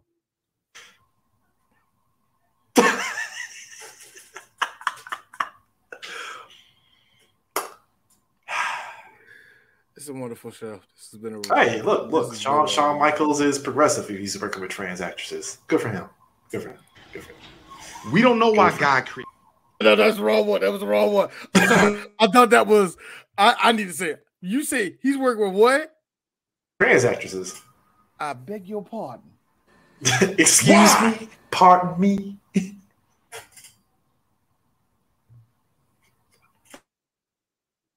Inquiring minds want to know. See, I know Byron Long when he first got into the business. He did. I know about him. Actually, you know what? Did Sean do gay porn at one point? Well, I mean, look, everybody. I think Mr. I know Marcus, Byron Long did. No, but I'm saying Mr. Marcus sat there and said that some dudes do dabble in gay porn because of the money for a hot second. Yeah, because the money's really good. Really good at it. Trans. Like, I gotta be honest with you, female trans porn. What's the pay? No, I'm not even interested. What's the pay? I mean, D, in an era where look, trans lives these past 3 years has been in the highlight. I gotta say, maybe the pay is actually really good. Hey, Chris, that's nice. Look, the Brazilians are like, shut the fuck up. We have a whole industry of this. As a straight man, I have to let you know, the going rate is you're pretty much nothing more than a human prop. So, guys, when is the BAM podcast on the porno industry going to happen? Because I really would like to talk about this. Wow, this is a weird interrogation question I wasn't ready for. I'm asking these two because this is like their wheelhouse and it's kind of my wheelhouse. Here's a funny thing. So it's like we got to talk. The door has to open at some point. The forbidden door has to open on this. I do like how Chris likes to ease his way into shit. It's like this. I have a lot of knowledge on the porn industry. I don't watch porn like I used to. The names I know are like the names I know at this point. I really don't know nobody. You can bring up like 4 actresses. Listen, and I won't know it, but you might hit one where D go, yeah, I know who that is. I blame my man. Listen. I mean, I understand the both of you, but myself, it's good to stay current. So I'm vintage. So I have to bring I up just Heather like- Hunter, Vanessa Del Rio. I gotta go on that level. What were you saying, D? What comically big titties? What like? No, I said Heather. I was like, hey, vintage Heather Hunter. Oh, I think you said Del Rio. I did say Vanessa Del Rio, but I said Heather I didn't Hunter like too. nothing about her. She always All looked I like was she didn't saying- enjoy sex. All I was saying, Like she was just making a check because she just make this face of all whole I was saying time. all I was saying from my end is it's good to stay current. Current to me is like, my girl, Diamond, Skin Diamond. Skin Diamond. Yeah, Skin Diamond. That's her and Demi Sutra. Yeah, definitely. I know. I don't know. No, I know Skin. I don't like Skin Diamond. I like Skin. No, when I Diamond, say current, I'm just talking about when I say stay current, I'm just talking about the ins and outs of what's going on. Real talk. I just think that Skin Diamond is overrated. Like to me, she's always like one of the best black actresses, but it's like she just want to call the cops on us. Why y'all like her? Like I don't get it. I don't see what y'all see in Skin Diamond. But then again, that's me. I don't care. Whatever. Speaking of which, Arnold gets her out of the helicopter, and I like how when they're landing, she does that scream that she's the adrenaline rush is still there, and it's like, so they're definitely Arnold's definitely getting laid after this. Arnold. Hey, look, not Arnold. The character. The character. The character. You put a finger in there, did you? Oh yeah, you did. Oh, he did. He like that. And it wasn't like everybody could see you doing it. It was one of those things. I'm a husband. We know how to do it. You mean like how the game got caught on 4K fingering his damn girlfriend in the park? The game. Trust me. It's the game. He wanted to be caught. Anyway, go ahead. Sorry, as I was saying, trust me, it's just a tip. It's just a tip. Hey, his tip character. When they landed, his character did this. Go that way and that way. But also, Tom Arnold being the best friend that he is. So, did you finger Helen on the helicopter? Did you do it, buddy? No. Hey, this is the 90s. He did that in earshot of Helen. Pure earshot. So did you finger her on the helicopter? God damn it, dude, she's right there, man. What the fuck, man? My wife is right there. Can you at least wait until I get into the jet? So they detonate the nuke and stuff that the terrorists had. 'Cause I think he had 4 nukes total. One of the nukes is when they detonated, and he had one more nuke that was actually delivered to the high rise. And I think it was a DC. Yeah, it was DC, right? Yeah, DC. Yeah, DC. No, that wasn't DC. That was still in Miami. Okay, Miami. Yeah, Miami. Now, here's the one thing I will say about that scene. D just had to say this. Okay, I got where you were going for that. I got you were going with that, James. And yes, person that knows science, it'd be best if that thing blows up in the water. But I know science. We can't go in that part of the ocean for a while, can we? About a good 20 years. So the Cubans are still kind of crossing. Oh, you don't care. Okay. Radiation poisoning. Why are all these Cubans coming to America with radiation poisoning? Actually, if you want to go, United States have no idea. Guys, if you want to go real dark Son about of a bitch, this, Castro is shitting all over us. if you want to go real dark with this, news at 11. A bunch of dead Cuban bodies washed on the shores of the Florida Keys tonight, and radiation. Yeah, radiation just wow. Gentlemen, this is the time we go right at Castro. We'll get that son of a bitch. No, D. Hold up, keep that picture up. Now, as I said, the United States had no involvement. Oh, he was doing that shit. He did. Say this. Then what was your Harrier jet doing in our airspace? It was in clear violation. I said it once before, and I'll say it again. We had no involvement. It was not I thought our you were going to say this. aircraft. I got you, Ears. I thought you were going to say this. I'm sorry. I just really caught me. You knew it again. Right there. I can just see Charles Heston. This is the opportunity, man. I need all of us to go inside of Cuba and take back what was ours. The Bay of Pigs is back again. Master To Bay of Pigs Part 2. We're winning this time. Master Miller's next to him and shit. And he's like, they took it all, Snake. They took it all. We got to get it back. Play this like a damn fiddle. I'm sorry. Look. When we get to that is quite possibly, look, Metal Gear's always had over-the-top acting. But I gotta admit, like, Master Miller really just in desperate straits at all the shit they built and it gets destroyed by Skull, man. He's like, they took it all, Snake. They took it all. Hey, Chris. Chris Harris. I got it for you. Like, what are you talking about? I don't know where the other nuke is. You don't? Oh, well, killing you anyway. You're an embarrassment from the 1970s. But no, I laugh because Arnold, because this is an over-the-top movie, he finds out his daughter got kidnapped, which I thought was genius because Celine, when he's looking through their wallet, he just does that whole peel back the image. Nothing, so let's say it now. Hi, Elijah Dushku. Several years later, a whole lot of dudes my age will be furiously trying to masturbate, feverishly masturbating, including me. Buffy, thanks. Appreciate it. Buffy, bring it on. Buffy, bring it on. Wait. Jay and Silent Bob. Wait a minute. I was just going to say best ever 2001 skin tight black suit from Jay and Silent Bob. Also, I'm just going to put it out there. It wasn't worth sucking Seth MacFarlane's dick to do a Dollhouse. Dollhouse wasn't a very good show. Anyway, I mean, she was in there with she was in Dark Angel alongside Jessica Alba, so it all passed. I felt like Dark Angel. Woo, such an overrated show, but I understand. I got it. Fox had like 3 bangers. That the show you love, Eris, with Bill Bellamy and Fastlane, Dark Angel. There was another one they had at that time. It was a good show. Fox couldn't fucking afford. But I would say this: Elijah Dushku did fit that mold of like a tomboy girl that's actually sexy kind of thing. She had that vibe going for her.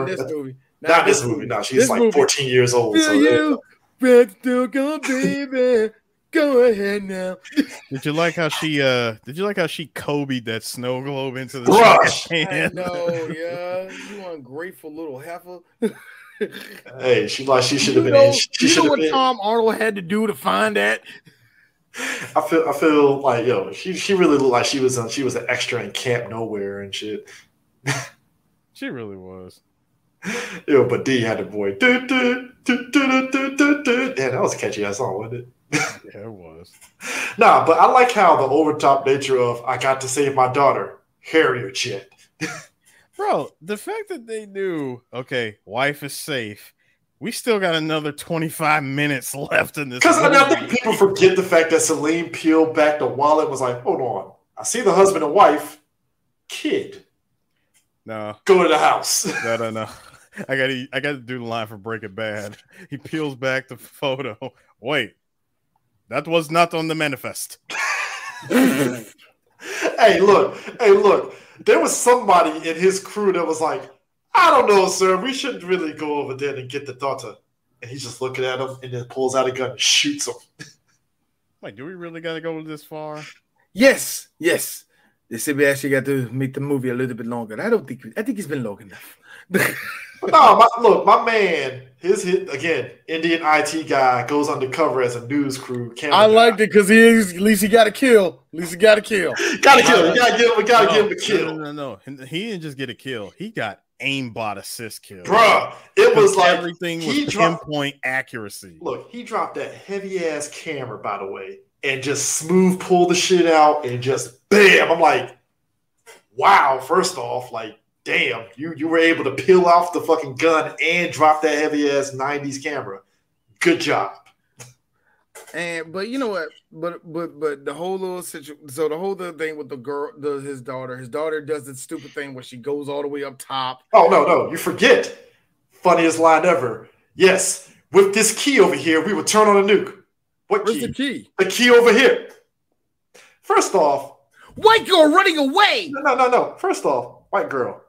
You should have ran away as soon as you grabbed the key. while they were talking, you would have already. Actually, she would have already been downstairs by the time like you'd be shocked at how many black women are track stars when they want to sneak out with shit. Hey, look. If that was a adopted black girl that they had, and she took that key, she would have been downstairs, at like 2 blocks down the street. She would have been already in the air ducts. Arnold would have came there to Harry like, "Where the fuck's my daughter at?" She's seven. She'd have been 7 blocks down the street. Son. This girl goes. This Daddy, girl, I want that Roscoe's chicken waffles. Come down here, Daddy. I need you. What you doing? I ran. This girl goes to the roof and climbs on the fucking. Why? But to be fair, she has common sense because he was like, "Little girl, just give me the key and I'll let you go." She saw through the bullshit. No, you're not. You're not. Come on. You're a terrorist. You're not gonna let her go. Who are you fooling? Dog. I like how Arnold shows up in the F-15. What is that for? It's a Harrier jet. It's a Harrier. I just say Harrier jet. That is a Royal Harrier. Royal Harrier. Shut up, Barry. We're getting to Metal Gear 2 later on this year. Don't worry, y'all. We're getting back to Metal Gear later on this year. But anyway, I like how it floated up and homie shoots down at Arnold. And I'm like, missed. Hey, I'm just screaming as an aircraft mechanic, like, my heart, that fucking canopy. Where I laugh because my sons are watching this with me at this point, right? Elijah falls down the nose of the plane, right, and got her hands on the window. The canopy, yeah, the canopy. On the canopy. Here's my son. Where's the blood? Yeah. Thank you. There's glass everywhere. Where's your blood? Like, yo. Dog, he gets on there, he's on the wing, and he's telling them, hey, land this fucking jet. And I like how Arnold looked at the girl like, and I'm hold on, baby. Oh, hold on. This dumbass motherfucker. This dude who's standing on top of a jet with a regular AK-47 and no balance to himself is telling me to land. All right. Can you fly? Can you fly, Bobby? My man looked at him and said, "You're fired." Hey, look. It's a ridiculous shot. Shittiest, most greatest green screen shots I have ever seen in my life. Is it just me, or is his arm like extra long? Yeah, like he's almost got the Alan Rickman thing going on. But I like it, Eris, the finest of 1994 computers did their best to make. He's got the got the Family Guy leg thing going on. Like I said, Eris, these IBMs were humming. But also, I love it. He was James Cameron was doing the close-up Black Adam flying face before Black Adam. Just FYI. My man, when he got shot with the missile, James Cameron panned that fucking camera up to his face as he's getting shot. And I gotta admit, him flying through that fucking building before he hits the helicopter. I showed that to my son. I love how the helicopter is just conveniently there. I was telling this to my just son, to be exploded. I was like this. All right, guys, y'all see the setup? And my son's like, yes, you're fired. My young, yes. My oldest one, they're about to hit it. Boom, yeah. My sons were like, I was like this. I know. A lot of our movies nowadays don't do it like they did, but back in the 90s, you got some John Wick is the closest you would get to money shots like this. Oh man, you only get like it's like that little thing was on the same equivalent of John walking out the room, picking up that one knife. Bro, like it's oh my god. And I just love how like it culminates into this family bonding moment of terrorism, bonds them together as a family now. Now they're having family night. I declare war. It's wonderful. Hold on, let me get the phone. Hello? Boris and Norris. We're on. No, James Cameron, shout out to you for giving her the Morticia eye. She turned to the side, closed down her eyes. We're on. I'm like, I want to see movies. I gotta be honest with you. You say that. Movies with an S See, now. you say that. I kind of go back to the OG Ninja Gaiden when they close in the eyes, like kind of like that. Like it ain't look. It's a dope. And that's just an 8-bit video game. And that shit I look love dope. that too, man. How did the movie end with Bill Paxton pissing his pants? Bill Paxton, he took his talents overseas to do the same bullshit. So he's a passport bro. Yes, he is. Yeah. Oh, by the way, Passport Bros. Yeah, passports, man. That's the greatest investment of my life. You are single in your 30s with a decent job. That's what you are. Stop describing yourself like you this masterful nigga that made it out the hood. It's the video from Lower Squad. Man, you're 35, man. What are you doing? Oh, you see, you're 36. So he's like, you're 36. Like, dog, you nick like y'all dudes kill me with that. I like it because Tyler said it in his when Tyler redid his last album, he's like, yeah, man, my passport's like the greatest investment in my life. I'm like this. Hey, Tyler, you're a millionaire. Shut up. Niggas can't leave the hood. You lucked out, and I'm glad because him, Uzi, and a couple other Bammers, I'm glad he left the hood. You also, can tell they stayed in the hood, they would have been a problem, or we never would have heard from them, whatever it would be. Some of them, I'm glad they got up out their environment and grew up a little bit. You know what I mean? Uzi got out the hood and finally embraced his Fallout Boy self. It's great. Oh, man, I love it, man. That nigga said, I'm going to act like a white boy. You can't do that. Yeah, I can. I'm rich. Yeah, I can. And I'm going to go platinum. Man, no other rapper did that. Lil Wayne like this. Sure about that? Like Lil Wayne did it playing that fucking shitty ass guitar. That's what he did. Lil Wayne played that shitty ass guitar, and somehow I still went out and got dreadlocks. I don't know how Wayne did it. I don't know. All right. I hate it. Look. Hey, Wayne to D is the greatest rapper ever. But there's like 8 songs that I need to be burned in hell that was made by Lil Wayne during that era. Got with that white man and got a platinum album out of that fucking song. Hey, look, man. I don't know, man. I don't know how he did it. I'd rather that. Look, here's the funny thing. I think I looked at Eris when that song dropped. Like, Eris, can you explain this song to me? I rather. But here's the funny thing. I'd rather that. Absolutely nothing. Hey, Chris, I'd rather that than that weird Toby Keith Nelly song that came out. You know, any of the songs where it's like, I'm a black person, I'm a white guy. Look. Nelly and Toby Keith went hard. Accidental, racist, not so much. Was that the one with LL Cool J and the other dude? My favorite one is Jordan Lucas because he doesn't even have the nerve to get a white person. It's just a black dude saying the most negative stuff about black people to other black people. And Jordan Lucas is like, this is exactly what we need. Here's the thing. Hey, look, I don't have no ill will towards Jordan Lucas. I slapped the shit out of him the first time I see him, and then we'd be cool after that.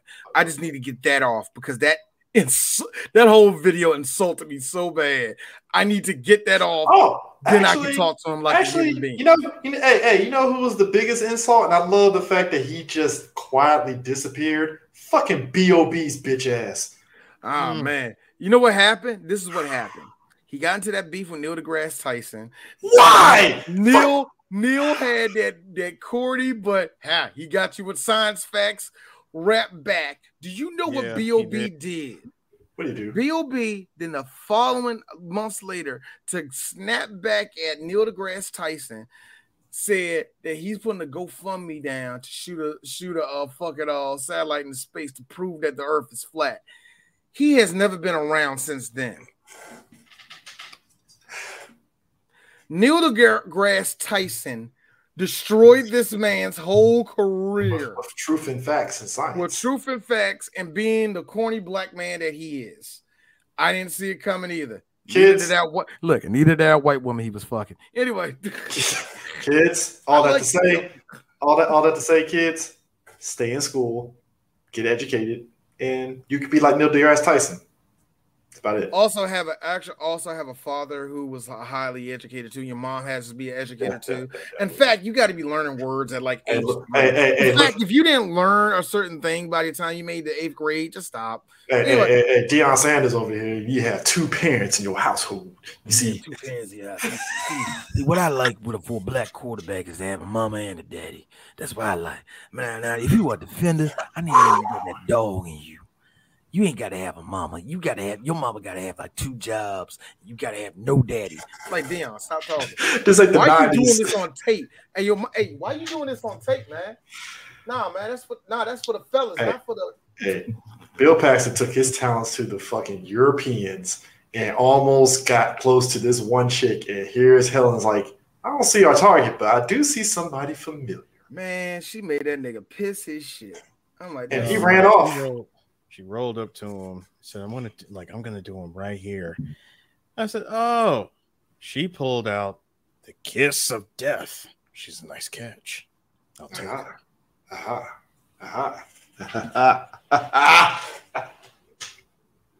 Wonderful ears. Because that's what it was, bro. As soon as he runs away in the most Bill Paxton of Bill Paxton ways, runs off the movie. She just twists off the cap, lipstick. I'm like, of course, kiss of death. Awesome. I hope you two have wonderful sex for the rest of your life because you're both spies. Helen would die 2 years later on. What? I like how they just started doing the tango, and here's Tom Arnold. God damn it, the tango! You realize where this is going to lead to, right, guys? Just FYI. Yes, you can stop listening to us have sex. You can turn off the microphone. It's kind of crazy. So, funny enough, True Lies came out opening weekend of the World Cup. It's significant because usually anytime there's like a major sporting event on a weekend of a movie, you know, people going to the movies is kind of like very 50-50 a little bit. Wait. True Lies came out the weekend of that? Yep, July 15th through the 17th, 1994. Chris, do you know what had happened that day? What? On that same day, we got the famous. Oh, shit. On that same day, we got the famous. Well, it looks like Al Cowlings is. Yeah. Mm-hmm. This came out on that weekend. Wow. You know what else also happened that week? Hold on. You know what else also happened that weekend, Chris? Hey, Chris, you know the other thing that happened that weekend, and there was almost very little media coverage of it because other shit was happening. Mm-hmm. So I was on the phone with.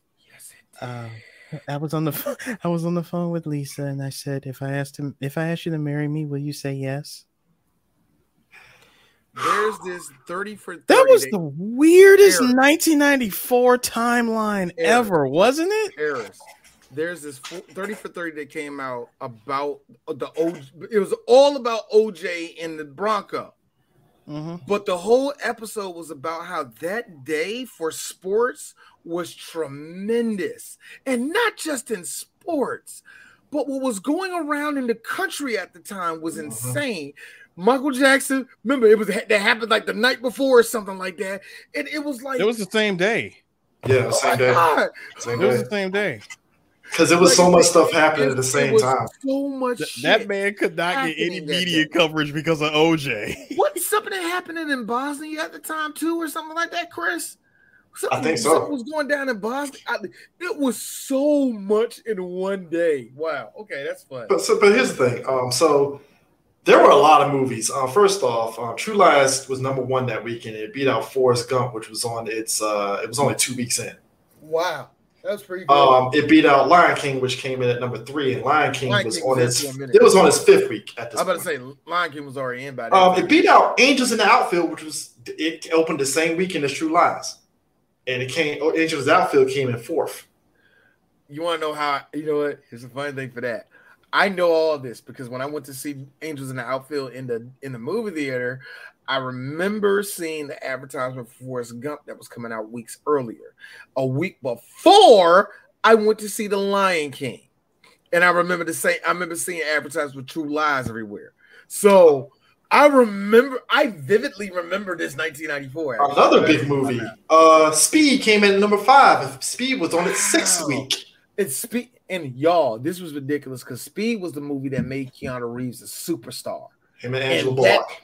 And that also was a movie that Dennis Hopper got a second breath of life. That was after Super Mario Bros. Because was that after Super Mario before? It was after. And he was already, like, here's the thing. Dennis Hopper always had work at that time, but doing Speed jolted him up just a little bit more. You know what I mean? So, yeah, it was it. God, I remember that Speed. I Love Trouble, which is the movie with Julia Roberts. That was a big one. Mm-hmm. That was on its 3rd week.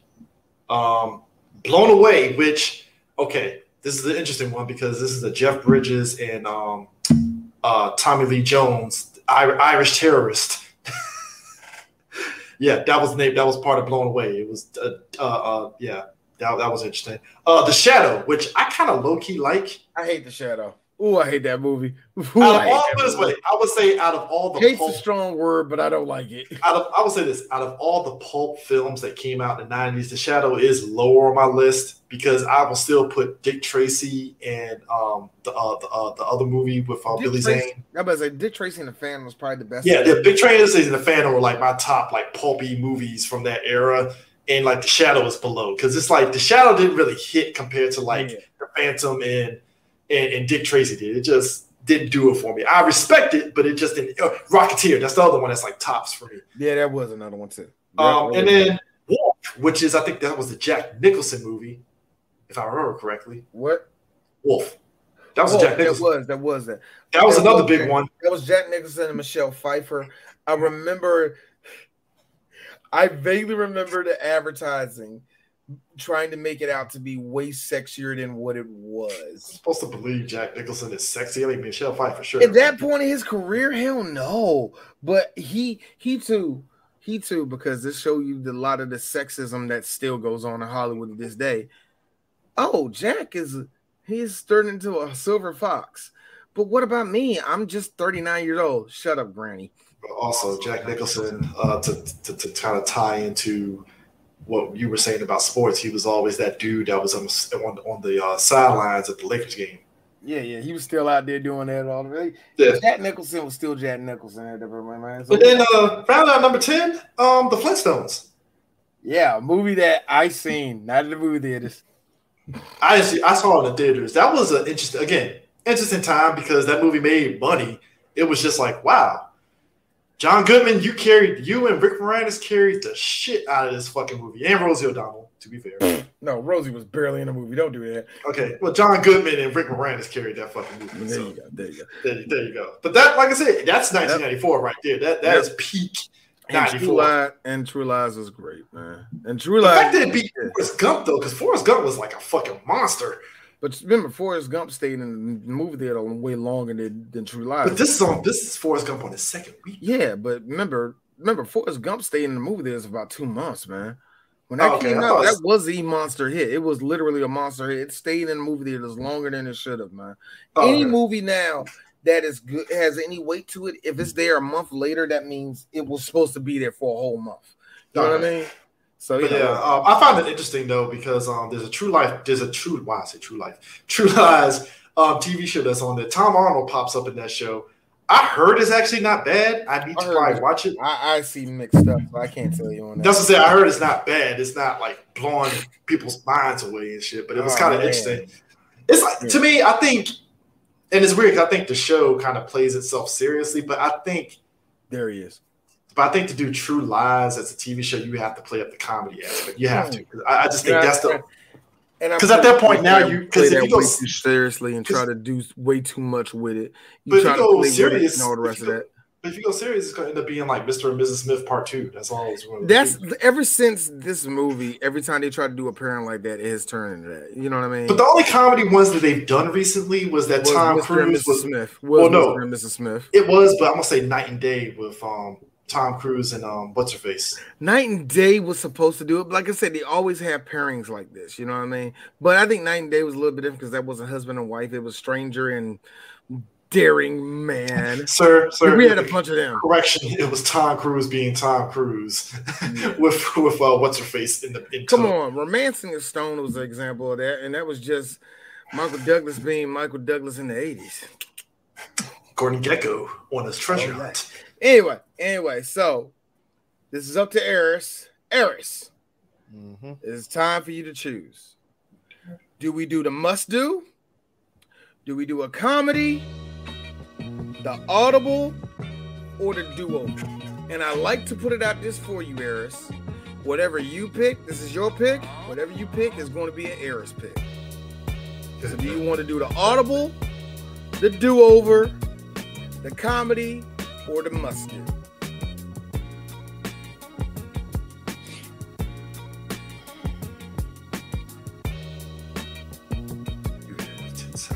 Wow, don't do that. Sorry. Trust me. Must do. Must do? Yeah. How am I doing this? Oh, I had something set up for this. I thought I did. Actually, I did. Talk. You bitch!